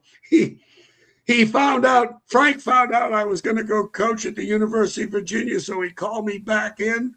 He said, Phil, he goes, I've got one position left. I got quarterbacks to coach. I go, Coach, it'd be the worst mistake you ever made in your life. I coached in my first 6 years and ruined every one of them. You don't want me to coach that position. Being honest. Can everybody hear me?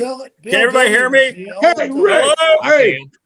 Hey, Rick. Sign off. We're good. We're good, Rick. My Lord. I was going to say, hey, I just learned something, which is really cool. I know. That was a great segment, Rick, without you. Rick went and mowed his yard real quick. Yeah. So I don't know. I'm sorry for the long. Yeah. Sorry for the long. No, it was great. Soapbox, but I just learned something.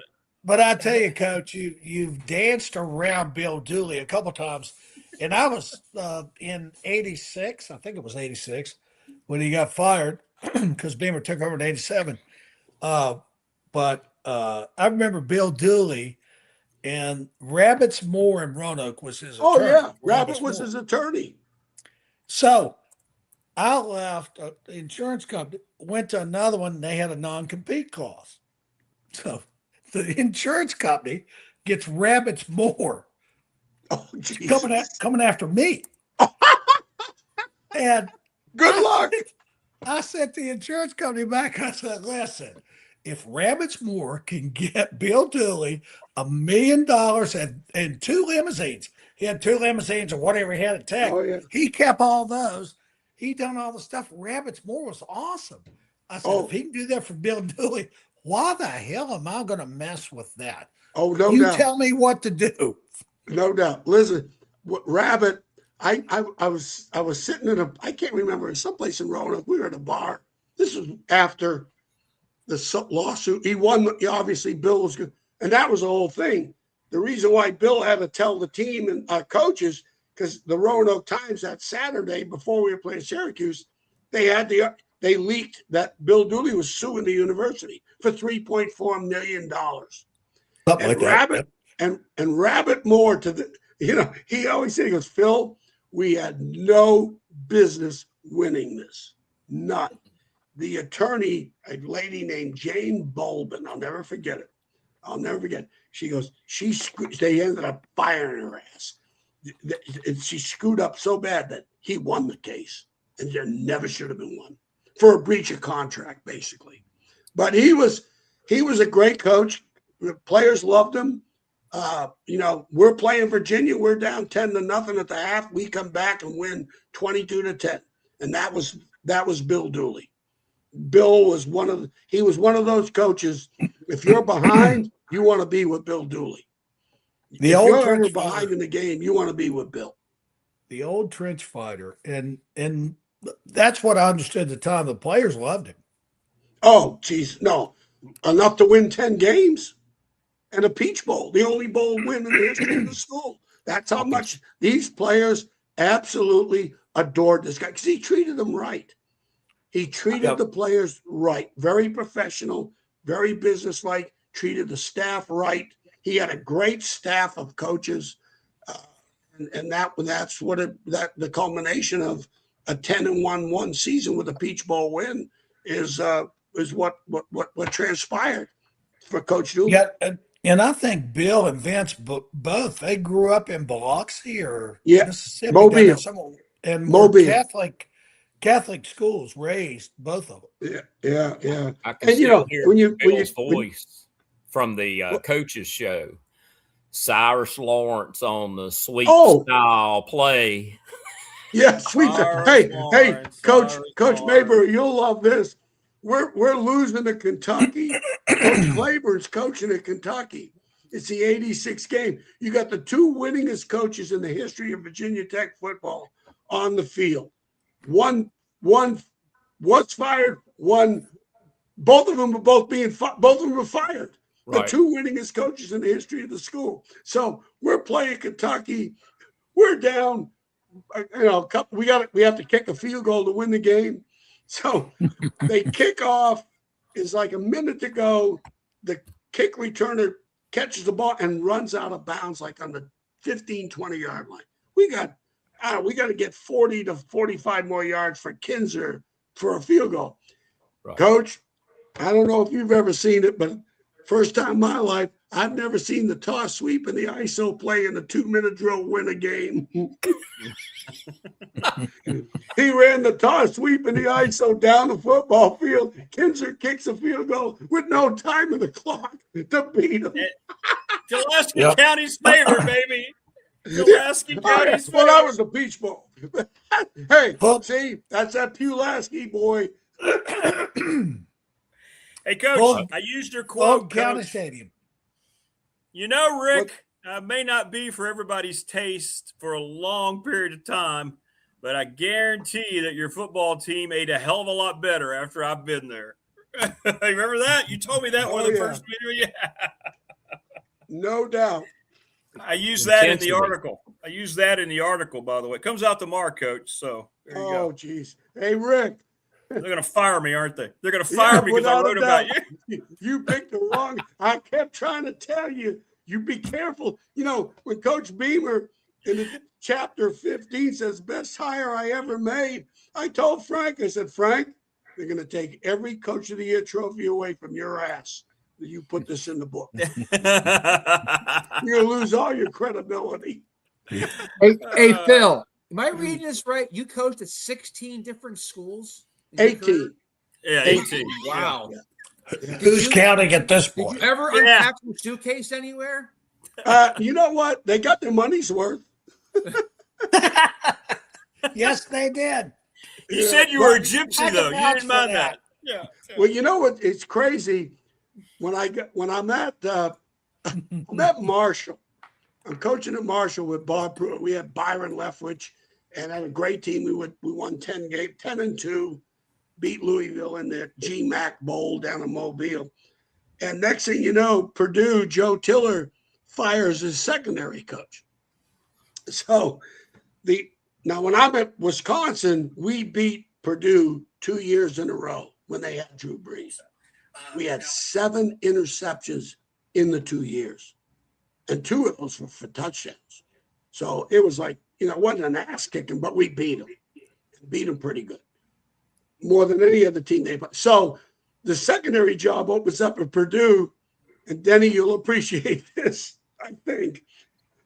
The offensive coordinator, Jim Chaney, and Brock Spack, the D coordinator, who's now the coach at Illinois State, are begging Coach Tiller to interview me. He said, interview him. Tiller holds up my resume. He goes, no effing way am I hiring this guy because of all the places I've been. And so they finally convinced him, Coach, just bring him in. We need to know what this guy had done to beat us for 2 years in a row. And defensive secondary wise, we played very well. We played 2 great games against Drew Brees. So I eventually got the job, but that was a part of my resume. But when we won 10 games, we were fired. I was at Boston College. We had the gambling scandal. I was at the University of Virginia, and the NCAA cut the 10th coach to 9, and George Welsh had to let me go. So there's a lot behind the resume, but it was a great opportunity with great coaches and great players.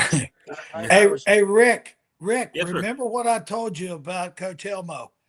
He talks about getting fired like it's like, You did say that. Hey, Part of the opportunity to get I got fired. I mean, Morris, And he opportunity laughs to about get a it. better job. It's a business. There's only and that's two what kinds it of always coaches. was for you.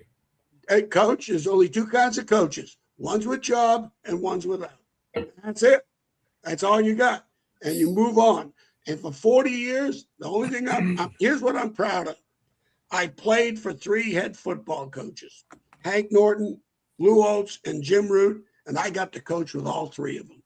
No, that's oh, wow. No, that's one thing I'll tell you right now. You can't take that away. I am so proud of that they had enough. I made enough impression on them, and that they would hire me to coach with them. Did you ever have aspirations to be a head coach? No. Oh, I'd have been fired in a day. Oh, hell no. No, God. And he would laugh about it.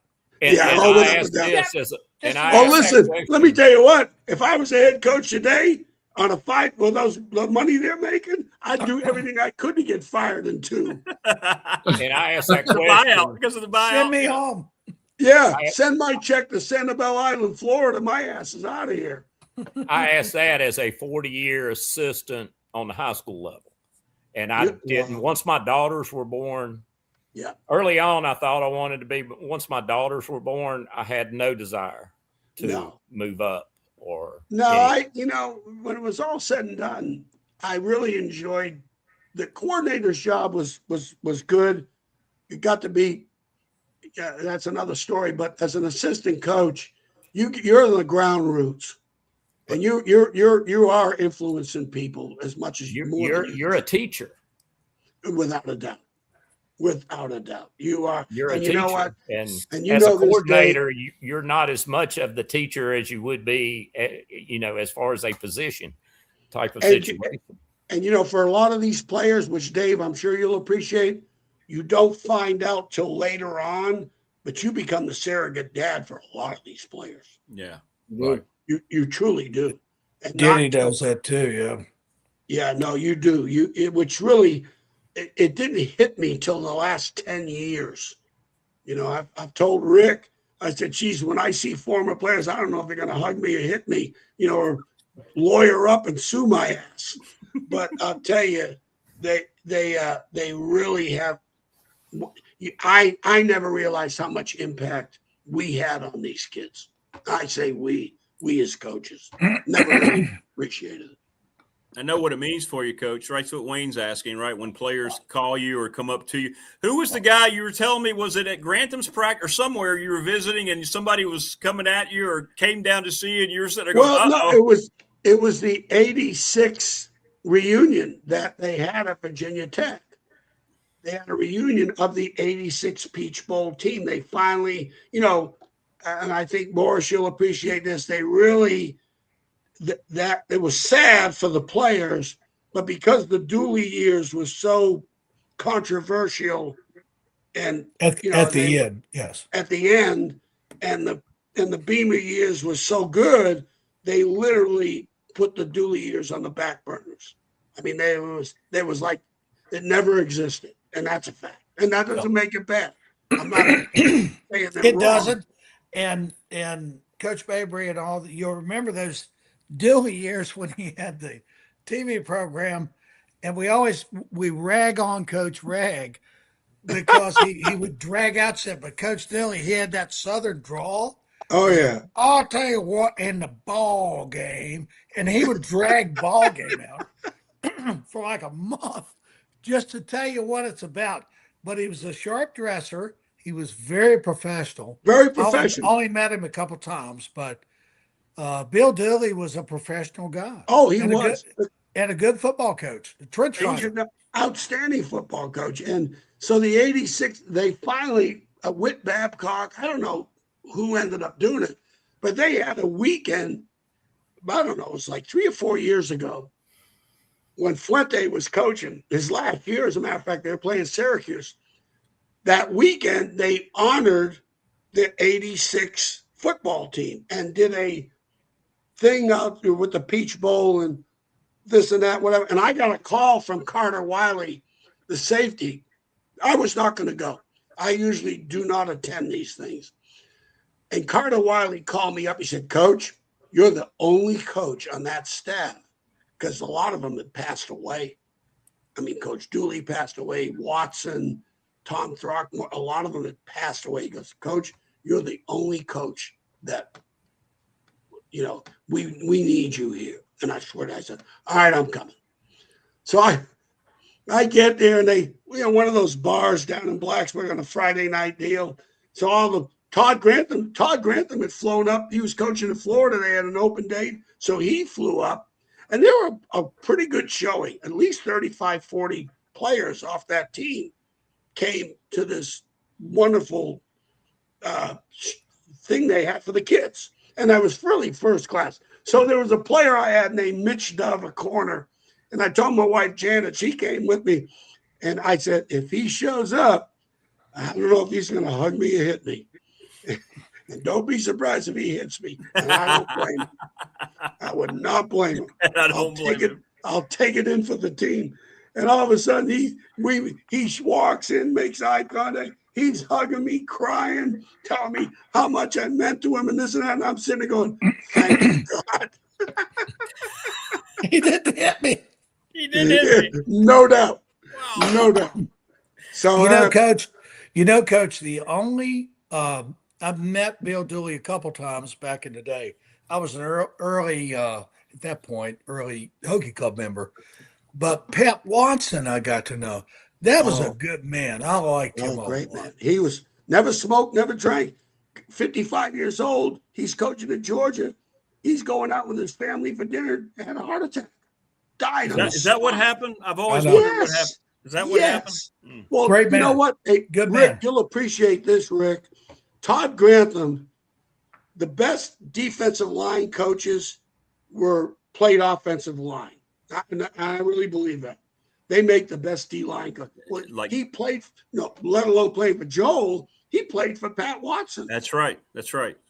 So all of a sudden he decides to get into coaching, and between Joel and Pat Watson, it was like, this guy's the real deal. And he turned out to be for me, a great, great teacher / football coach. Coach, Randy Flincham, Coach? Who's that? Randy Flincham, who was Joel's Coach Hicks' assistant. That name. He and Pat Watson were really close, and he used to call me Pat Watson in practice. He would say, "Hey, Pat Watson, Yeah, well, there you go. You never hear about That's a compliment. Yeah, no doubt. I think that's the reason you remember my name. Because it was Morris, the thing with Bill had as professional a staff. David's on the move. His staff battery's going down. I gotcha. His staff was made in his image. John Gudikins, great coach, not a good coach, great teacher of the game. As you know, and let me tell you, a hell of a recruiter. Lou Tepper, great coach, great recruiter. I remember Lou Tepper too. Yeah. I mean, it just Throckmorton. Throckmorton was a good coach. It can go on, and we were all bulldogs in recruiting, And you look at the players, when Bill's last team at North Carolina in '76 or '7, I think '76, when it was the Lawrence Taylors of the world. His last team in North Carolina, I'm going to say 17 or 18, but it's over 15 for sure. Of the 22 starters were from the state of Virginia when they played Nebraska in the Liberty Bowl. And you think about it, when he gets to Virginia Tech, next thing you know, Cyrus Lawrence, Bruce Smith, the kids from Martinsville. I mean, all of a sudden, these great players in the state are staying in the state. Coach, I want to ask you, Bruce Smith, you coached when Bruce Smith was there, right? No, I wasn't. I followed him. I wish I did. You were after. Yeah. Because Bruce Smith, didn't they go to the Independence Bowl? And there was an issue with Bruce Smith, and they had to go to Floyd County to get a judge to approve for him to play. Yeah, there was some crap going on that's like today would be, are you serious? Really? Yeah. I know. Yeah. I mean, I don't know. It's something to do with fire. Pay for play now. Come on. Yeah, I forget, but there was some crap going on, and they ruled him ineligible for the game. And I don't know if he was able to play the game or not, but it was ridiculous. Yeah, I used to sit in those stands, Coach, when Bruce played, and the Bruce, you thought they were booing, but it was Bruce. Geez. That dude was. You should have seen him. Amazing athlete. He played for Booker T. High in Washington. You should have seen him on the basketball court.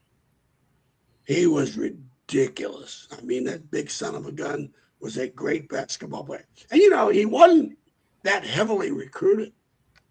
I mean, I think NC State recruited him. He was more of a regional caliber recruit. So it's not like this, oh, my God, 5-star guy was going to Virginia Tech. He wasn't that heavily recruited. Coach, I saw. I appreciate you talking about Coach Dooley. Thank you. Well, I appreciate you around it, but I appreciate it.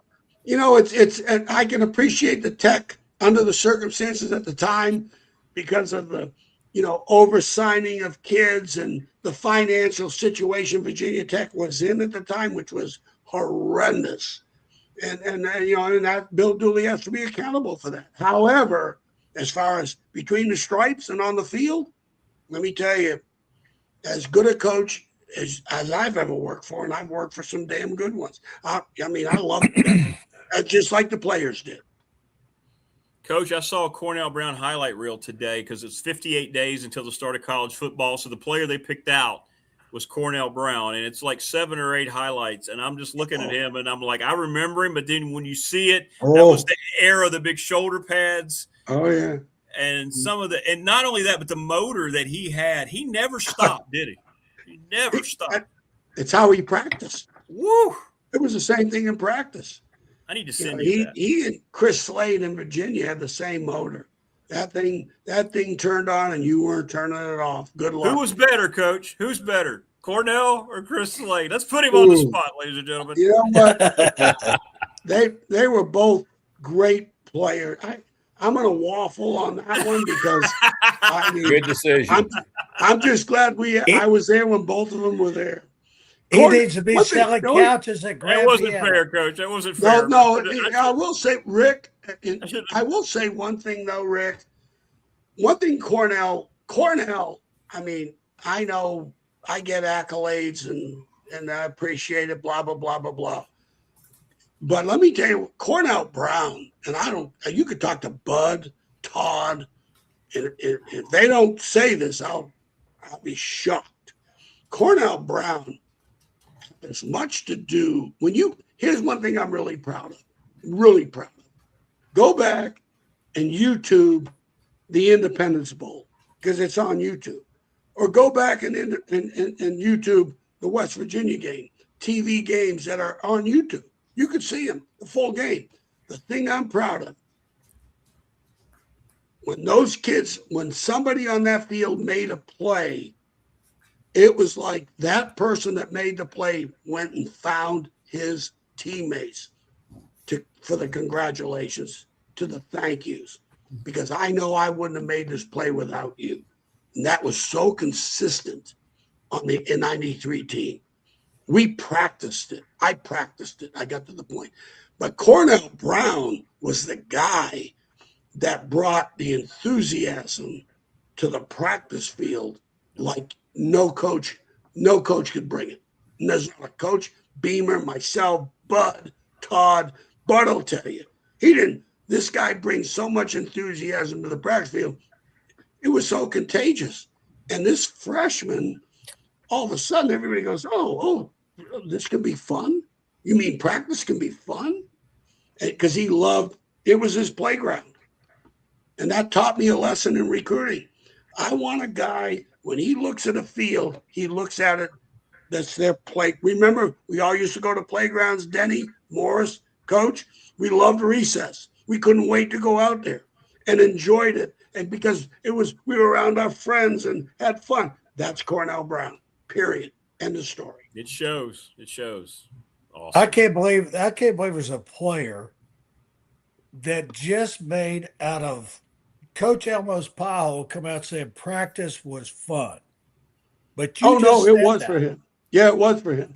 You could see he had a smile on his face. He used to have those wild eyes, man. Yes, you can see it in the highlights. Open. Listen, here's the thing about it. Coach Holtz, and I took this into my coaching as a player for him. It's all about handling adversities. And Coach, when I was playing, hey, if there's not a crisis, I'm going to create one. And he would. And it'd be the crap because he knew when you're going into a game, and I know Rick, I'm sure Coach Hicks is very similar, how you handle the adversity that is going to happen. It's going to happen. So where are you with the adversity when it happens? Because the team that wins is the team that handles the adversities better. And that's, to me, I believe that 100%, because they're going to happen. You either positive or negative. And so sometimes you gotta create the adversities on the field. It's like going to the dentist. All right, let me see if I need a Novocaine or not. I want to know where the pain's going to be. And then, but Cornell was a positive guy in practice. I don't care what he loved his teammates so much, loved what he was doing so much that was like, I've not been around a player that affected a football team at a time. He won 3 games. This guy wants to go to Maryland. His mother wants him to go to Virginia. He picks Virginia Tech with 3 wins. He's a top 5 kid in the state. He's the most highly recruited kid in the state. I want to go to Virginia Tech. Well, I can make a difference. And that was him. Easier question for you, Coach. Guy that improved most from year 1 to year 4. It may have been this guy. The white Made it back from dinner. What's up? Let me tell you one thing. How was dinner? Number 57? It was great, man. I kept it healthy. I got a club and a side salad. You know what I'm saying? Yeah. Hey, you know what? Here. Hey, listen. Every one of us could play running back behind this big guy. Trust me. Every one of us. We'd get a yard. We wouldn't lose any yardage. No. I'll tell you what. I'm going to get you. We're going to get that yard. We're going to get that yard. We're going to get that yard. Yeah, no. Oh, yeah, Coach. There you go. I ain't getting no minuses. Yeah, my mind is. What'd you say? I heard that you only had one illegal procedure in your whole career. Yeah, I only man. Listen, you remember JB Grimes? Oh, Hey, the best. That's The good best. coaching right there. That's good coaching. The way I told you guys the way Al Mason and Bud and Grantham were and Sharpless were on defense. We had the same mentality on offense. I mean, honestly, to this day, I know this has been repetitive, but I never, ever. I mean, I went against some phenomenal players, Ray Lewis, Ed Reed, but I will tell you, I played against the 95 defense in practice with J.C. Price, Hank Coleman, Lawrence Lewis, Torian Gray, William Yarborough, Larry Green, and Waverly Jackson, and so many great players. And then I also played against the 98 defense, was a 99 defense, which was Engelberger, Corey Moore, and so many great players. So when you go against Myron Newsom, Tony Morrison, George George Del Rico, when you go against Pitt and Syracuse and Miami and Clemson, you already prepared. Oh, no doubt. You're not going to see that. Like, that's why that whole phrase, iron sharpens iron. And then, like I always told you, Rick, when we used to talk offline, when you have a strength coach, I can say this now because I'm a grown man. When you have a strength coach as crazy as Mike Gentry and his assistant was Jimmy Winton. That's right. Yeah. You know what I'm saying? Joe Witt. So like we did this thing called Man Makers. So when we came back after the bowl game, we hit the ground running. The offseason started then. There was no offseason. We did this thing where we had to squat 21 reps, and it was a certain percentage of our max. So you got guys in there, and Gent would have the trash cans all around the weight room. This is the old weight room. I was there for the old weight room and then the new weight room in Merriman. So I saw both. And then we would go out there after doing all that lifting and go condition.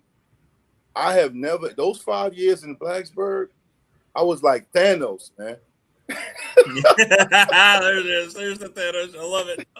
Man makers. I love that. So they're called man makers. Man, Yeah, Gentry was ahead of his time, man. You can ask anybody that played during my era. Brilliant. Gentry, we had this thing called bar hang. And you would chalk your hands up and you would have to hang on the bar, and it was time, a minute, and you had to go in groups, and you wanted to make sure you went with a group because if you dropped, you had to restart again. So basically, it sounds easy, right?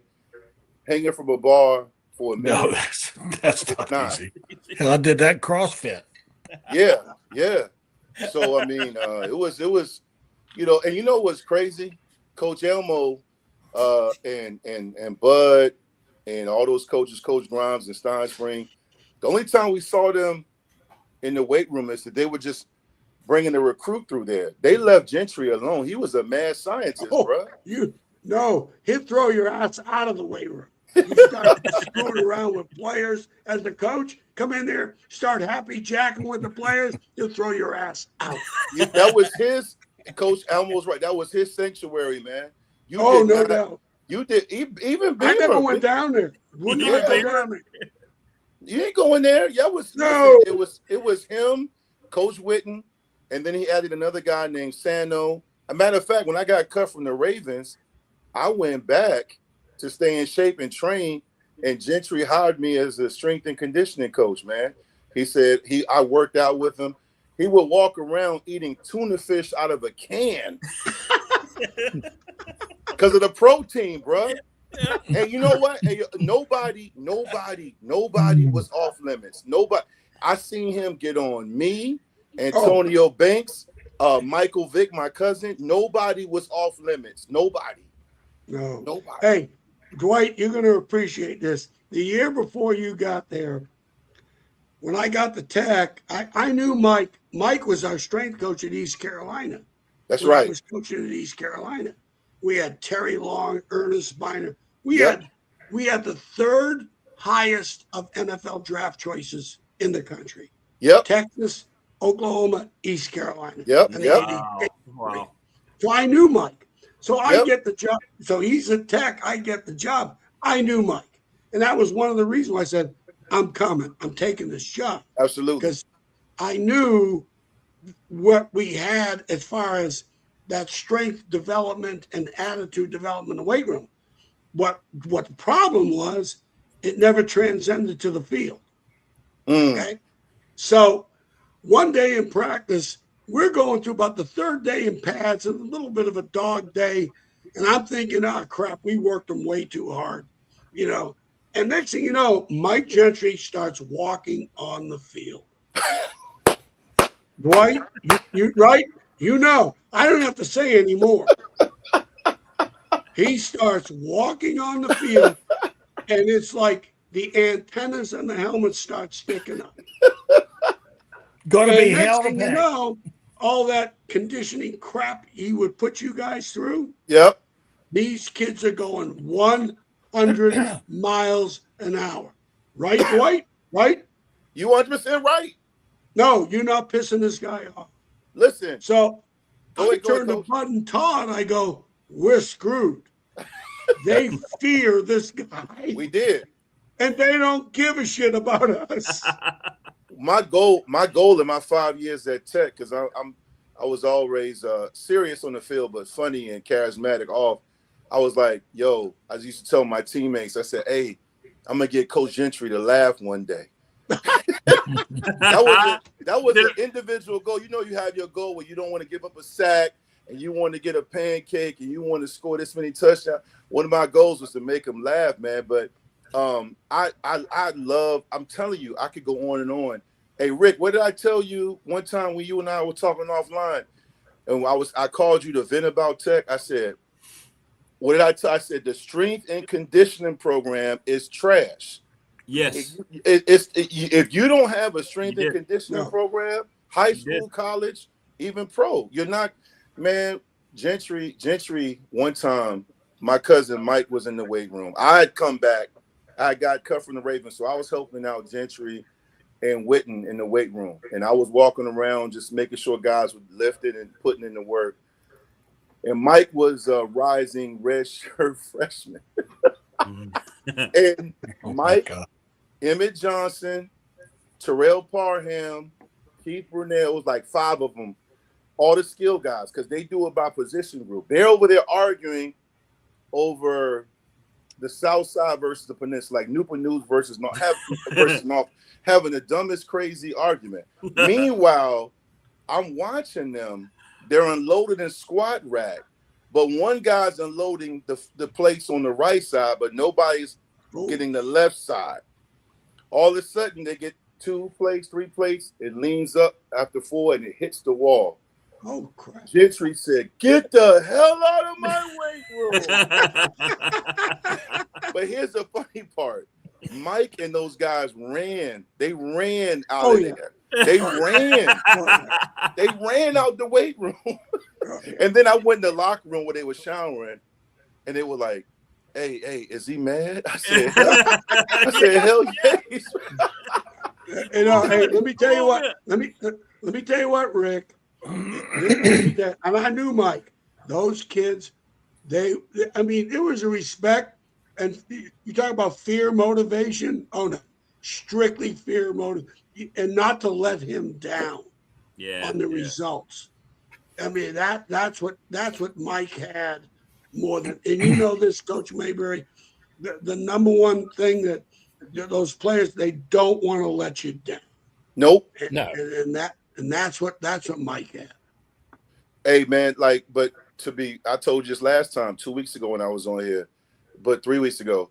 But that's how it was with you, Coach. Like, I was on scout team. We were terrified of you as a young guy, but it was also like you and Grantham. I think those years, you know, Beamer set the tone for what happened post 93, 94. Like, those years, they set the tone that year because you guys were so intense. Practices, like, you know how hot it is? I'm in Florida right now. It's hot. But right now, Rick, I heard you earlier, it's like 107 degrees or whatever. Yeah. So when I played, there was no cold red. There was no heat advisory. No. We were full pads. Full pads. Hey, Dwight, you just reminded me. We're live. We're live. There you go. Who said that? We're live. Dwight, here's one thing you reminded me of. I want to share this. is this happened. You know, we'd beaten Pitt. You know, we're undefeated. We're going down to Miami in '93. Now they had beaten them like 50 something to something the year before. So we're going down to Miami. Of course, they're going to have it as a noon game, not a night game. Because you know this. You're practicing in Blacksburg. You got your coats on in the morning. But here's the thing: our conditioning with Coach Gentry and how we practice. We go down to Miami and it is sweltering. I mean, you don't even want to take them for warm-ups. But on the Friday night, the night before, I got with Mike. I said, Mike, I want you to talk to this football team. And I want you to reemphasize the fact that I don't care. There's no such thing as getting used to the heat. There's no such thing. If you practice in the heat, down in Miami, I don't care who you are, Warren Sapp, who they had. They had Warren Sapp, and who else they had at linebacker that year? Geez, I can't remember, but they had Rohan Marley. Yeah, Marley, exactly. It's like, I don't care how much hard you practice. There's no such thing as used to the heat. Mike goes in for the defense. I said, Mike, you got to talk to the defensive guys. We need a mindset. I said, help me out here. We need help. So Mike gets up and said, look, you are the best conditioned football team on this field tomorrow. Trust me, you are. Now, here's what's going to happen to you. The first 2 times you're out there, you're going to get punched. This humidity and heat is going to punch you in the mouth. By the 3rd time you're out there, trust your conditioning. Trust what I've put you through. He said, your conditioning will kick in. Okay? And so the first drive was a 26. Miami gets the ball. They drove the ball 26. They had 26 plays in the first drive. They had to go for 4th and 1 and made it. So the kids go to the sidelines. I'm thinking, holy Jesus, 26 plays. So they go to the sidelines, and I told Bud, I said, Bud, tell me about their eyes. The one thing I cared about in coaching was their eyes.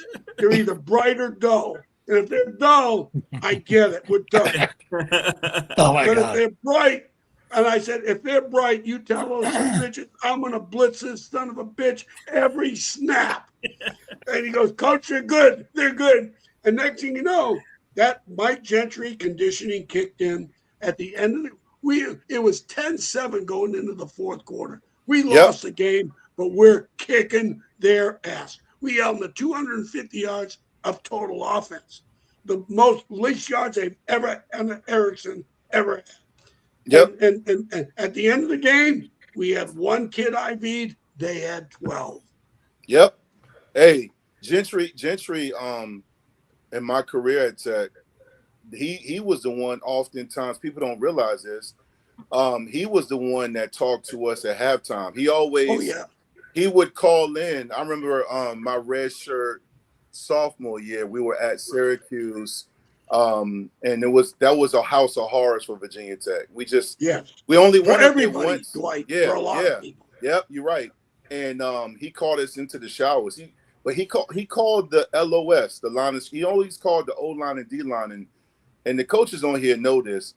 And this is why I've been saying, what is Tech or whatever team UVA. If you look at the teams, if they're going to have a good year up front on offense and defense. And he always said that we were the leaders of the team. He called us into the showers and he cursed us out so hard. But it was like we all looked him in his eye. And he challenged us as men. We ended up losing that game, but we still fought. Like, I mean, those years were so formative for me, man. I have so much respect for coaches, man, because I remember a funny story. This will be funny for the coaches on this panel. So my career was over, I got cut by the Ravens. My wife is from Northern Virginia. I moved to Northern Virginia. I still miss football. I'm trying to get back into the league. So I was like, okay, I got an invite to coach out in Loudoun County at Parkview High School. So I go in coach. I'm coaching high school football. And this is around the time where high schools in the VHSL were going to one long practice versus 2-a-days. But we were still doing 2-a-days. But I'm only in my 20s. I'm still a young guy. So the first practice ends, and all the players are going in the locker room to shower, change, to go home, take a nap, get something to eat. I'm walking to my car, and Coach Andy Hill says, "Hey, Vic, where you going, boss?" I said, "I'm about to go grab a bite, man. I'm about to go get out of here. I'll be back. What time we got to be back? 3:30? He said, "The hell are you doing? You got to come in here and break down film. We got to scout this scrimmage going on. He named, and this is high school." I said, "What?" This is high school. Man, I called all my coaches and texted them. I said, "Hey, bro, I'm so sorry. I never knew all the work they did, man. I never, because when you're a player, you're egocentric. You think about yourself. I had no idea that they had, and that was high school. We were breaking down film. I had to grade because I was working with the O-line. I had to grade the line. And then we had the second practice. That went late. I was getting home, and I didn't even have kids yet. I think my kids were little. I was getting home at 10:30 at night. I said, "Oh my God, these guys," because the players, you're not as insightful as you are as you get older. You realize that these coaches, y'all did so much, man. Coach Mayberry, I need to ask you a question. Where was your resume in terms of your career? I started at Southampton. Oh, I got out of Radford University. Who's head coach at Southampton? Bill D when I got there. Yeah, Phoebus. And then Littleton Parker or Brian Burke the next year. Okay. And then Littleton Parker took over halfway through the year. Wow. Then I got hired by Bill Pattison at Narrows High School. Okay. And worked with Coach Pattison. He was AD. And then Coach Bubby Fraley. And then Don Lowe, who was for years Steve Ragsdale's line coach at Giles. Okay. So I got that indoctrination into the single wing. And then John Wheeler at Alta Vista. Then I went to Rustburg. That didn't go well at first stint at Alta Vista. And then got a call from Mike Sharness at Rustburg High School. Mike Sharn, punter at Virginia Tech. He was safety. Safety. Yeah, safety. Yeah. Sorry. He was starting safety. He intercepted Jim Kelly in that Peach Bowl. Yes. Yes. And I was with Sharness for 17 years, and we won 3 state titles at Alta Vista. Wow. Yeah. Yeah. You coached with Coach, you said you were there when Coach Bill D was there? Yeah, Southampton, yes. Wow.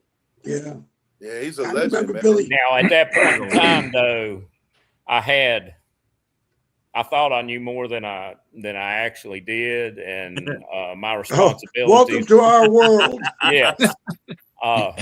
My responsibilities were putting chin straps back together or getting paid and things of that sort. So, Coach Mayberry, I got a question for you. Yes, sir. I want to ask you this. I love asking coaches this, man, because players, we talk about it even now in the group chat. I know you had it. What's a game when you think back to this day that you wish, not so much you could have done differently, but whether it was a championship game or a rivalry game that you just wish you guys could have back, like a game that still haunts you right now? 1989. Oh, he goes right to it. Giles High, and you were there you were at Tech for 4 or 5 years, so you know Giles County fairly well. Giles Narrows rivalry is unbelievable. No. Mm-hmm. For no more people than what actually live in the county, it is it's hard. I know that. And we were single A and Giles was double A, and we played, and we were the only team in the state of Virginia to play that night in the middle of a hurricane. Whoa. I mean, Lightning, Thunder. We played for 3 quarters. They had a running back named Sean Eves, who was a stud buzzard. And it was defensive struggle, 0-0.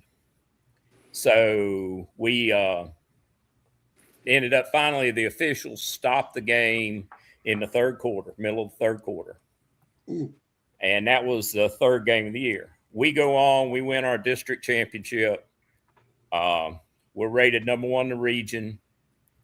Giles goes on, and I'm not for sure how they finished. They were still in the New River at the time. And but to get into the playoffs, Giles had to finish that game with us.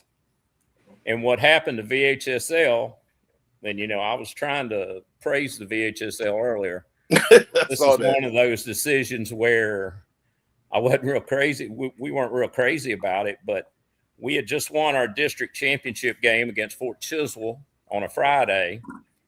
We knew we had to play we were going to play Covington in the first round of the playoffs.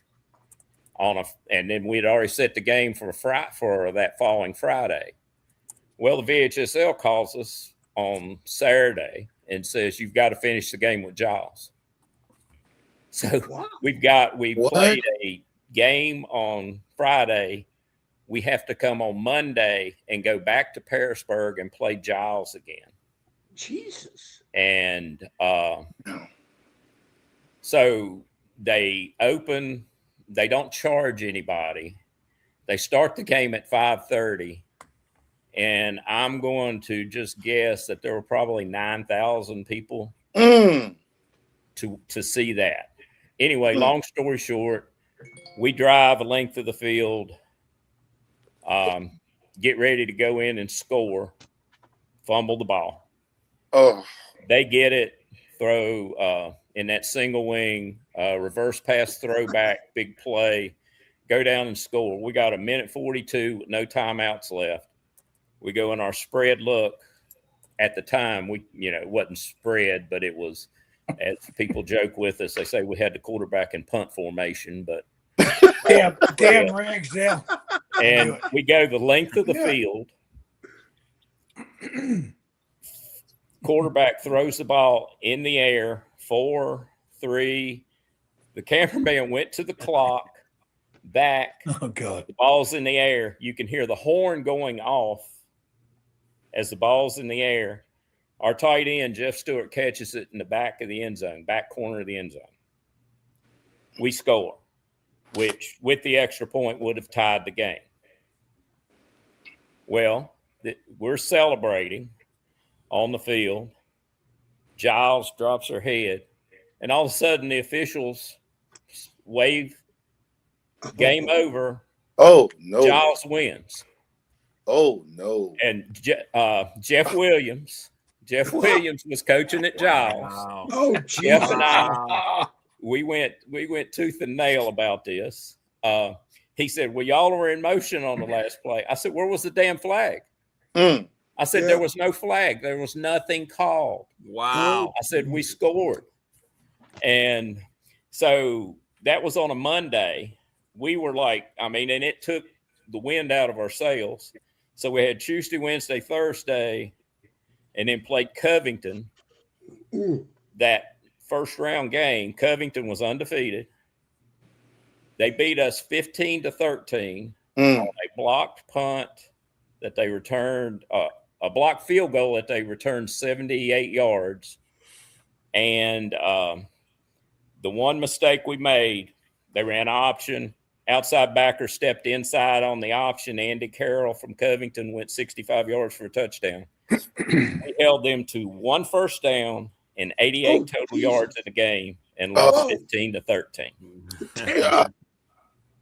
So that Giles game, and we felt like we had a shot at the state title that year. Did that answer your question, Dwight? Yeah, man. But I'm listening to Coach talk. That's I wasn't amazing. there, but I'm a visual. I started seeing all this happen, and I just ask those questions anytime I'm around. Anytime I'm around any coaches, I always ask that question because you remember the games you lost more than the games you won. My son went to back-to-back state championship games. It's true. And had a great career, but you still remember. I mean, I always in high school lost to eventual state championship. One year was Iverson, one year was Norcom, in both football and basketball. And you remember it, man. Like, I still remember it. And you just, especially when it's a close. I lost the game on the 1 yard line, and then at Tech, I remember losing. We lost. We were 14th in the nation my senior year at Tech. We were 14th in the nation. Temple had lost over 40 straight Big East games, and we were favored by 21 points. We were up 17-0. They just caught lightning in a bottle, and we lost 20 something. I don't know. It was ESPN called it the worst top 5 worst upset in college football history. And what made it worse is we lost on the 2 yard line, and Dwight. everybody won. That everybody that was ranked ahead of us, Morris, everybody ranked ahead of us. Like 6 teams lost ahead of us. Oh. Dwight, was that in 1999? No, that was at the Vet Stadium. No, that was that they won. I went to that game. Mike and them won 62-0 the following year. That game was 1998. We lost to them, and it was. I remember there's a picture. I still have it. There's a picture of me and the Clemson transfer running back Lamont Pegues. I'm sitting on the bench. It was homecoming. I'm sitting on the bench, and I remember the cameraman taking a picture of me. Both teams going to the locker. Beamer's in there addressing the team. I was so hurt I could not move. I was distraught because it's my senior year. And matter of fact, that year in 1998, we finished the season ranked 18th, but we lost to Temple. We gave up a 17-point lead. We lost to Syracuse. McNabb, the throwback pass. The throwback. We were up 21-3, and we lost to UVA 29. We were up 29-7. Hey, Dwight. I can't handle these losses. I got to go to Denny. Denny, let's go to baseball. Yeah, let's talk baseball. Man. I want to talk about my favorite love is baseball. So when did you play at Radford? 91 to 94. First base? Hall of Famer, by the way. Cool. You get in the big leagues or semi-pro? Played a little bit in the minors, and then ended up having a little bit of a hip issue. I love baseball. If I wasn't hit in the head twice in the same day, I'd have still been playing. Actually, That's what happened. Yes, I'm telling. No, it happened. Seriously, I'm sitting there batting practice. The line drive hits the ground. Bang, side of the head. Okay, I'm out for the first game. It's a doubleheader. Next game, I'm going up against this guy throwing 80 and a high school kid. He's an 8th grader. They give me the bunt sign. I close my eyes, stick the bat out, hit the ball, run to the first base. Catcher hits me in the back of the head. True story. I kept on running. I said, this game, That's what happened. That's it. I love baseball is my favorite sport. I actually started out playing football at Kansas before I got to Radford. Really? Yeah, I was there when I was coach. Was Glenn Mason? Yeah, at Kansas. Oh yeah. He was a captain of Ohio State football. Mm-hmm. Or what? He was also a Jersey guy too. Yeah. What positions did you play? Middle backer. Wow. They had some good teams. Yeah. My last injury there was Gilbert Brown rolling up my ankle on a live no contact drill. Oh wow! So I was everything was full speed live with or without gear on. Were you playing baseball at Kansas too? I had an agreement that I could play baseball for the Jayhawks beginning my sophomore year. I was only looking at schools that I do both scholarship and play baseball. I also I had a visit to Syracuse, and I They said, didn't "Where's have the baseball. Wait a minute, this is a good story." I said to them, my father goes, "Well, where's the baseball office?" And the guy goes, "Oh, they get here in April." Right. April? Yeah. He goes, "Yeah." He goes, the Sky Chiefs. Yeah, said- Sky Chiefs. It's semi-pro. I said, "Dad, that's the AAA team for the Blue Jays." Yes. And the coach goes, I don't know if it was Pasqualoni or somebody else. I can't remember which coach it was. And I looked at him and I said, "You just don't try out for the AAA team for the Blue Jays?" Oh, Jesus. That's hilarious. Yeah, well, where's your hometown? Where are you from? Long Branch, Sam Mills' town. Oh, wow. Wow. Cool. What a great story. I love it. It's awesome. And you know what? A quick story. Chuck Hartman, baseball Oh, coach at love Virginia Coach Tech. Hartman. Oh, Yeah. I Coach don't know if you have Hartman. a new Chuck. Him and Great Coach guy. Guy were good friends. Oh, great guy. I'm coaching at Virginia Tech in 85. And I go to Delaware. My buddy and Coach Dooley, I would go on my own. I would just go up on my own, go to Delaware because my buddy was the head coach at Salesianum High, a great high school program in Delaware. Yeah, and he knew where all the players were. So I would go up there in late November and hey, George, where are they? He goes, "There's a kid at Newark, Delaware, you need to see." Newark. They Newark. want to be He's- called Newark. They're not Yeah, Newark, not New Jersey. Yeah, he's 6'3", 210 pounds, playing football. So we're standing out in the middle of the rain watching this playoff game, and it plays defensive end, kind of like a receiver, tight end type, and good athlete. So I went, Jesus.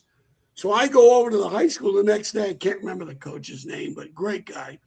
He goes, "Phil," he goes, "he is a great baseball player, but he likes football. He really likes football." I go, "Well, I'm going to offer. I'm going to go down and see Coach Dooley, who's the athletic director, and our head baseball coach, Chuck Hartman. And since Coach Dooley's the AD, I said, we're going to work this out where he could do both." His name was Derek May, Lee May's kid. Yeah. Oh, wow. Okay, so we got Chuck Hartman. We fly up. We get up there. We get to Newark. We get in this guidance counselor's room. The heat is on. It's hot as shit. It's a winter time. Sweating our ass off. And old Chuck, that old salesman, came out and he did a great job. And so finally I told Chuck, I said, "Chuck, here's the game plan for the kid to get this kid." Because really, no one's really offered him at the time. But after we offered, Penn State, Notre Dame, everyone's coming in on the kid. And I said, "Chuck, here's the deal." I told Coach Dooley, I said, "Coach, this is win-win for Virginia Tech. Let's bring the kid in here, put him on a football scholarship, and give him and let him play football and put him at flanker as the Z receiver. Soon as football over with, no weight room, goes right to baseball. At the end of the year, he can make his mind up because this kid is the real deal." I said, "It's all good for Virginia Tech." Chuck, so Coach Dooley agreed, not a problem. We'll put him on a football scholarship for baseball. So we get it all settled out. The kid's committed to Virginia Tech. He's coming to Virginia Tech. But the dad goes, "Coach, if he's in the first round, we're going to pro baseball." I said, "Look, I got it. I'm good with it." That son of a bitch. He was like non-pitchers, like the 8th player taken in the draft. I lost him to the Cubs for a couple of million.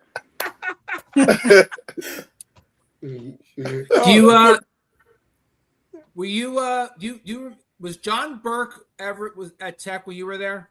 Yeah, tight end. Yeah. Yes. He goes to my gym. Really? I'm walking around the gym one day, and he goes, "Did you go to Radford?" And I go, "You're John Burke." And he goes, "How'd you?"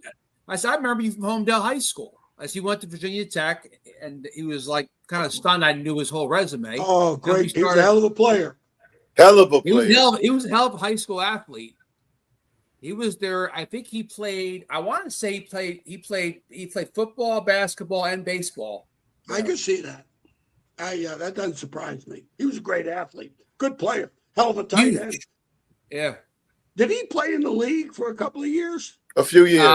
Yeah, I think he signed I with the thought he Patriots. The Patriots. Dwight, Patriots. you, The He was Patriots. a blocking tight end. Yeah, he had a few years in the Patriots because him and Pine left when I came in. Yeah. But Beamer would have them come back and talk to us. And when he walked in, man, he looked like a transformer, bro. Yeah. Hey, Dwight, was walking you'll appreciate this. I'm listening to Greg Roberts' show last night. Guess who he has on? Jim Pine. Listen, Okay. the GOAT. Oh, yeah. Never The gave goat- up a listen, sack or some shit. man, But here's the thing. Jesus. Here's what's really cool. So I'm listening to the whole show last night, and he was the guy that founded this Wheels Up, program. Airplane company. Yep. Yes, Sure did. flying everybody I and texted anybody him the other all day. wherever they He's wanted to got go. this great company. Right, Yeah. Morris? Well, this is his company. He was drafted by Tampa Bay. He's living there. His son is a hell of a quarterback. Really? Yes. So, I'm listening to all this. So so Greg says, hey, how can we, we have a lot of business people in Roanoke. What can we? He goes, well, I'll give you my cell number. I went, oh shit. So I write the cell number down and I text him. I text Jim. I said, Jim, this is Phil Almation. I listened to the Robert show. And let me tell you, you were a big part of that turnaround and your leadership, blah, blah, blah. Oh, And, ground level. Ground yeah, level. no doubt. I said, anything I could do to help you with your son, not that whatever. And he got right back in touch with me, text me right away. And so we're texting back and forth. So I text Todd Grantham. I said, Todd, is this kid the real deal? He goes, oh, hell yeah. When I was at Oklahoma, he goes, Oh, hell hey, yeah. Dwight, he goes, when I was at Oklahoma State, we offered him as a sophomore. I said, really? So here's one thing I hope you'll appreciate, Dwight. When I used to go into homes, and I was telling Janet, when I went into homes, I was good. Let me tell you what, I did not a lot of good things in my life. When I went into a home, I was damn You good. were good. You know why? I was a truth teller. And the one thing so I text Jim, I said, Jim, let me give you 2 questions that I think you and your son should have an answer to. Not that it's the reason, but it's a question. It's a decision. It's going to stimulate your mind. I go, I used to go into homes, Dwight, and I would say, hey, if this school didn't have football, would you go there? That's number one. Yep. Number one. Think about that, Dwight. Think about it. Because you're talking 40 Fair years question. the rest of your life. Okay? Because football can be taken away from you. You're right. Period. Right. Now you got the portal now, which is a cop out. And then the next question I would ask him, I would say, look, the 2 things you want to be able to answer: who are you, and what the hell do you want? And that's a tough answer. And he texts me back. He said, "Thank you." Hey, man, Jim Pine, good Lord, man. There was a stretch, man. You talking about Jim Pine, Bill Connolly, and all those guys, then Todd Washington, and then right after Todd, you had Jake Grove. Think about all those centers I named. Jim Pine, he was a legend. First of all, there's a guy that was on scout team. I still talk to this guy's name was Dibbs. He was never going to play at Tech, but he was on the scout team. You know, it's funny too. The older you go back, a lot of guys took pride in being on a scout team. They just were okay with it at a program like Tech or whatever program, right? And Pine was not in the mood. I wasn't there, but all the guys, T.J. Washington, Mike Manchin, Chris Malone, they were all there. They told me the story. Jim Pine warned him. He had a real deep voice. He said, I'm going to tell you again, stop coming hard. And the guy kept coming. Jim Pine takes his hand with his gloves, grabs his face mask, and rips the entire face mask off his helmet. You understand? Listen. Holy hell. Y'all all know sports. You understand how strong you have to be to do that? You know, his granddaddy played in the NFL. He was one of the first That's true. of Yep. 3 generations that played in the NFL. One of the first. But I was like, it was really kind of cool for me because I'm just like, okay. I just text him out of the blue. And next thing you know, he's texting me right back. I mean, right back, and really appreciative. I just said, Coach, I said, Jim, good luck. If anything I could do, let me know. I said, Todd Grantham is probably the best person under the NIL portal, all the bullshit that's going on in college football. There's nobody better. When I was coach, I texted him. I said, he was my truth teller at Virginia Tech. And I love Bud to death, love him. But Todd Grantham was my truth teller. That whenever Todd would look at me and either shake his head like this or give me one of these. And when he gave me one of these, we're doing it. Yeah, man, Grantham, man. Coach Grantham I didn't play for him. I went against his group all the time. He was great. He's been everywhere, man. You NFL. think what he hit? Not 18, maybe 16, 18. Coach will do this. He had to correct him before. Dwight, he had to correct him. No, it's not 16 places I've been at. I've been at 18. 18. Yeah, That's 18. crazy. Well, Grant's really, been there too. It's Yeah. hilarious. the best thing about Todd, what he did with Jeff Holland and Bernard Basham. Yep. I mean, Waverly was a really good talent that ended up playing in the NFL offensive line. Yep. JC was a talented young man. But let me tell you, Jeff Holland, we're going to run him off, Dwight. We want him going to offense. He's like 5'1" in the 40, smart kid, Western Branch, good kid. The spring before you got there, we had 100 play scrimmage. He took 100 snaps. Good Lord. No, fact. Goodness. Not 99, not 98. Because we had all these, JC couldn't practice. But we had all these guys hurt. We had 120, whatever play scrimmage. He took 100 snaps, and we kept him in there for all 100 because we want him to run.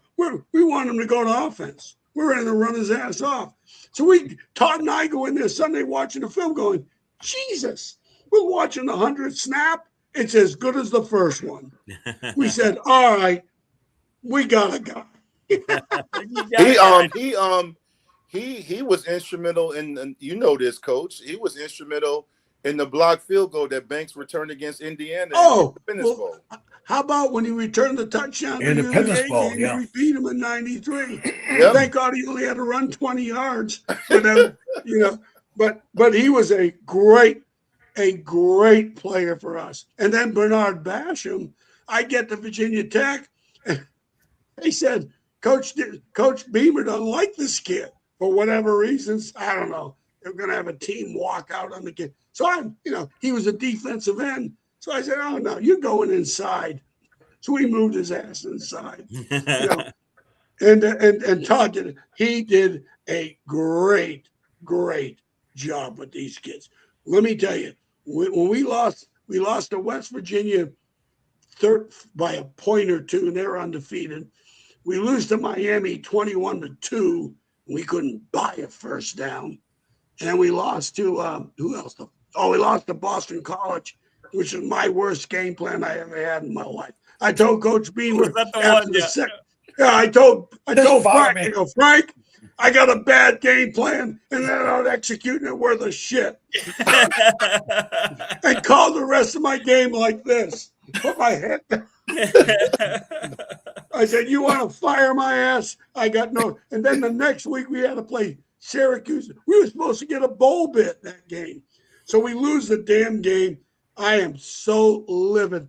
I fired about 3 or 4 people, started Torian Gray, whatever. We ended up having Syracuse 21-0 in the first quarter. beating their ass.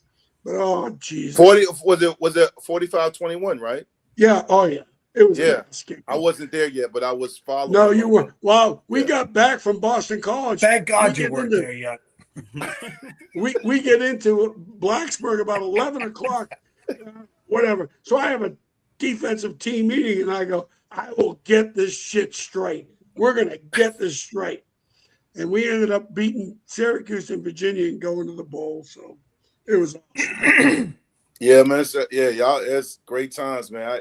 I told Rick one time I was doing my segment, I said, the one downfall of NIL, I think, is not NIL, but the portal is, the memories you guys talk about, whether it was baseball, with Danny and playing at Radford and knowing Burke.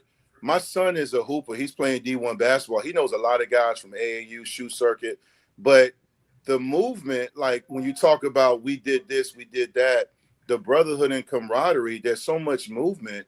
Right. It's not really there anymore. The memories, and then you compound that with the fact that a lot of these programs, the continuity, you're not winning and you don't have any chemistry. I think, what some of these coaches are able to do in baseball, basketball, whatever sport, football, I think it's pretty cool if you can win in this era, because you literally have to hit the reset button every year like a JUCO coach. You have to literally get your whole group together. Like Coach Almo, he had Banks, Torian, Gray, William, Yarborough, and all those guys.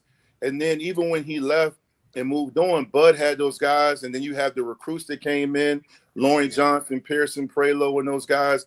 You can really build something where, you look at the guy that just won the first round. He from LSU, he was a Tech guy. He was at Tech for a few years. And then he went to LSU and went in the first round. And it's Dwight? crazy. You know what, though, Dwight? Here's my problem with all that.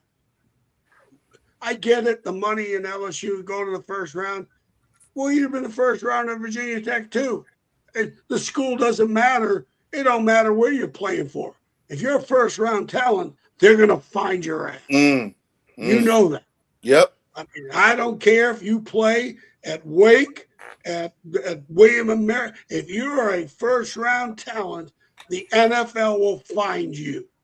So that's my problem with him leaving. And what did he do at LSU? Did they win? No. Guess what happened? The coach got fired. I have a problem with that. Sorry. No, you good. This is I really do. I am so livid at that. Oh, I'm in Virginia. Well, I think I'll transfer to LSU. Why? Well, I think they'll win. Well, guess what? They lost and the coach got fired. Well, Jim Pry got fired too. Well, maybe you stayed at Virginia Tech. It would have helped the program. Could have. Hey, Coach Elmo, I have to tell you this. This is a story about Lou Holtz. And probably 15, 20 years ago, I'm in banking. I've done all my business in banking and insurance. But I caught on to Lou Holtz and Zig Ziglar, and they were big buddies. Oh, how about that? And yeah, I'm a Zig Ziglar. He's almost my second father. Yes. I've had dinner with him and the redhead and the wife. Wow. All that. But you met him? Loved Coach Holtz. Coach Holtz, and he had a saying, and I used to tell all the banking people whenever I would go in. I said, life's not complicated. You have to do three things. You have to do the right thing, and you always have that choice.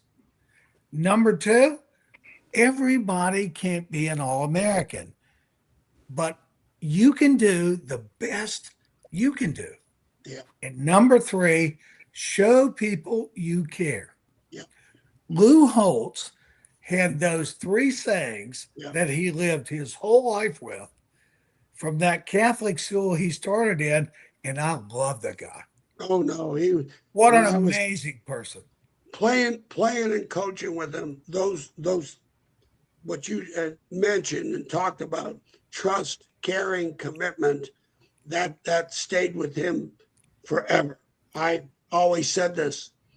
Lou was the very first guy. When I got to Virginia Tech in 93, the first thing I put up on that blackboard with that defensive team meeting after 3 wins was win, W-I-N, what's important now.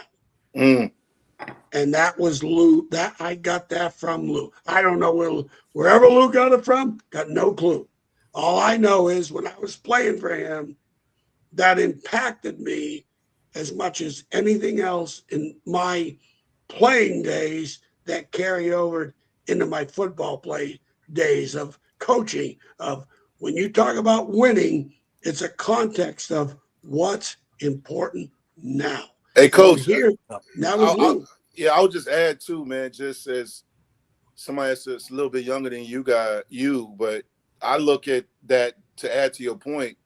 I also think that's what's missing now, and I'm not hating on it, but I think what you're describing is legacy, right?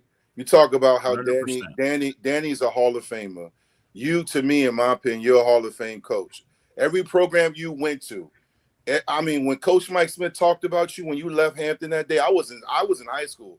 He talked about how great you were. You talk about Coach Mabry right here. Like legacy, I think when I talk to young guys now and young ladies, I don't know if it's the social media. I don't know if it's the money. It may be accumulation of things, but I do feel like the one thing these guys don't think about is their legacy. When they post something and they get mad and they say, oh, these coaches, they don't know what they're doing, or their parents get on social media, or they go to the AD and they say, if you don't fire this coach, we're leaving. I like the fact that I came to Tech ranked 4th in the nation in my position, and I had to earn everything. And I was part of the guys when we won conference championships. I played then 30 years ago, but when I come back to Southwest Virginia, and when I go back home to Hampton Roads, people still buy me a drink and they remember this. We reminisce and they talk about, so like at the end of the day, I was part of something that was bigger than myself. That's the legacy. That's the legacy, I think, like what's missing now. Like even with a great program, not a great program, a great coach like Signetti, Indiana was part of something big. They'll be remembered forever, that winning that national championship. But those guys most of those guys are JMU guys, right? No doubt. Yeah, so what's their, like they won a national championship, but what's their legacy? What's the narrative? What's the story we're going to say 20 years from now, right? We'll remember the championship, but they won't say, oh, yeah, my freshman year at Indiana. And you know what? It is what it is. I mean, I'm not saying it's a bad thing. I'm just saying I love the fact that the era I was part of, and even the one before me, like JC and those guys, Cornell Brown, Lou Holtz, you mentioned Lou Holtz. Lou Holtz said Cornell Brown in 1993 was the best linebacker before he got to Virginia Tech in 92. He was the best linebacker in the country. Yep. And Cornell Brown went to Tech after they were 2-8-1. He comes to Tech, him and Antonio Banks start as a freshman, true freshman. Yep. They go 9-3 and win the Independence Bowl. What does that do for me? A guy that's a year behind them. I see Lawrence Lewis. I see them. I want to be part of that legacy. Yep. No doubt. You know what I'm saying? That's legacy. That's the key to the drill.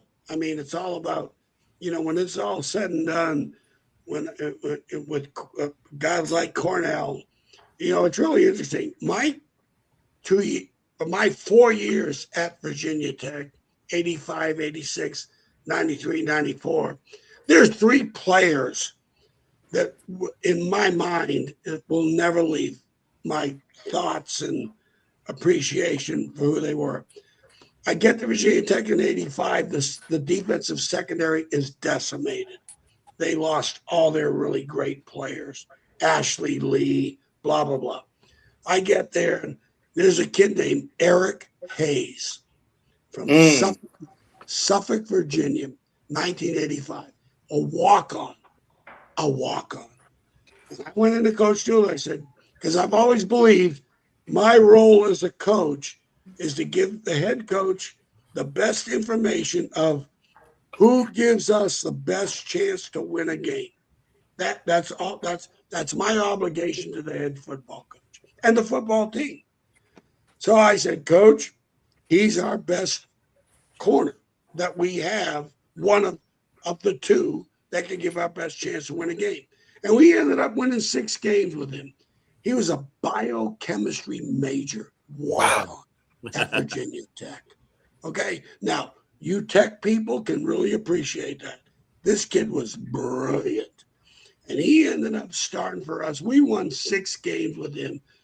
And so, then the next year we go. But then when I get to Tech back in 93, there's 2 players that were walk-ons that we ended up scholarshiping. The same thing, that just smart guys, and these guys, Dwight, Scott Jones and William Yarborough. William Yarborough. Scott Jones, he was a 5th-year senior walk-on. And here's the issue with the portal today I have a problem with. Not that these kids were going in the portal, they were walk-ons. But these kids stuck it out. And I don't know, I really don't know what they're doing today, but I can guarantee you this. If they've got families, they're raising great families. If they've got a job, they're the best employee in the job. If they're in charge of a company, that company's doing well, because what they did and how they perceived themselves under those circumstances to succeed in this crazy world of football was beyond. I'm telling you, those 3 guys are my 3 favorite Virginia Tech football players. Wow. Truly. Because where they came from, they were walk-ons. Nobody wanted them. Nobody. And they ended up being the best we had. They were the best. What? That's actually a good question, Rick. And maybe when you have your show this coming week, and Al Mason talked about walk-ons, during my time and during the late 90s and the 90s in general, Virginia Tech mimicked Nebraska's program with the walk-on program. Virginia Tech had a tremendous run with walk-ons with John Engelberger and Steve Tate. So many guys 10, 15-year period, Yeah, like they had so many. Kerwin Harrison, so like, do college coaches now? You don't hear walk-on. There's no such thing anymore, Dwight. Yeah. Walk-ons are over. Got 105 scholarships. Done away with it. But here's one thing about Coach Beamer. Listen, I'm going to let you guys go, but here's one thing I'm going to say about Frank. I don't give a crap. These people have his best thing about his legacy. Dwight, think about all the brothers that played at Virginia Tech. Mm-hmm. I don't know if there's a program in this country that has had many siblings play for a program like Virginia Tech. Edmonds, you can list them all. And to me, the greatest compliment for Frank Beamer is that. You know why? Brothers are going to tell brothers, don't come here. This place ain't worth a shit. And they'll tell them that. Let me ask you something. Let me ask you one other question, Elmo. Which head coach has ever had the balls to put his best players on special teams? And Beamer had those balls. Frank Beamer and Barry Alvarez. My whole start and secondary, here's the deal. When you talk about special teams, the 2 most important are your kickoff and your punt cover. Your cover teams are the most important. And you better have your best defensive players on both those teams. And Frank did. The return teams, he had Brandon Simonis on the return teams. Okay. and I love, when I got to Virginia Tech, I asked Bud, Bud, what we signed this kid for? He goes, he's Frank's nephew. I go, we'll give that some bitch a raise. Hey, listen, guys, I got to go. Right. Dwight, Elmo, Coach Mabry, and Denny, we're going to see you all at the bench. Oh, yeah. We'd love to have Dwight there. That's a long drive for Dwight.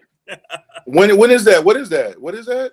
At the NRV Super Bowl, man. We're going to have like a BDST get-together on the 18th of July on a Saturday.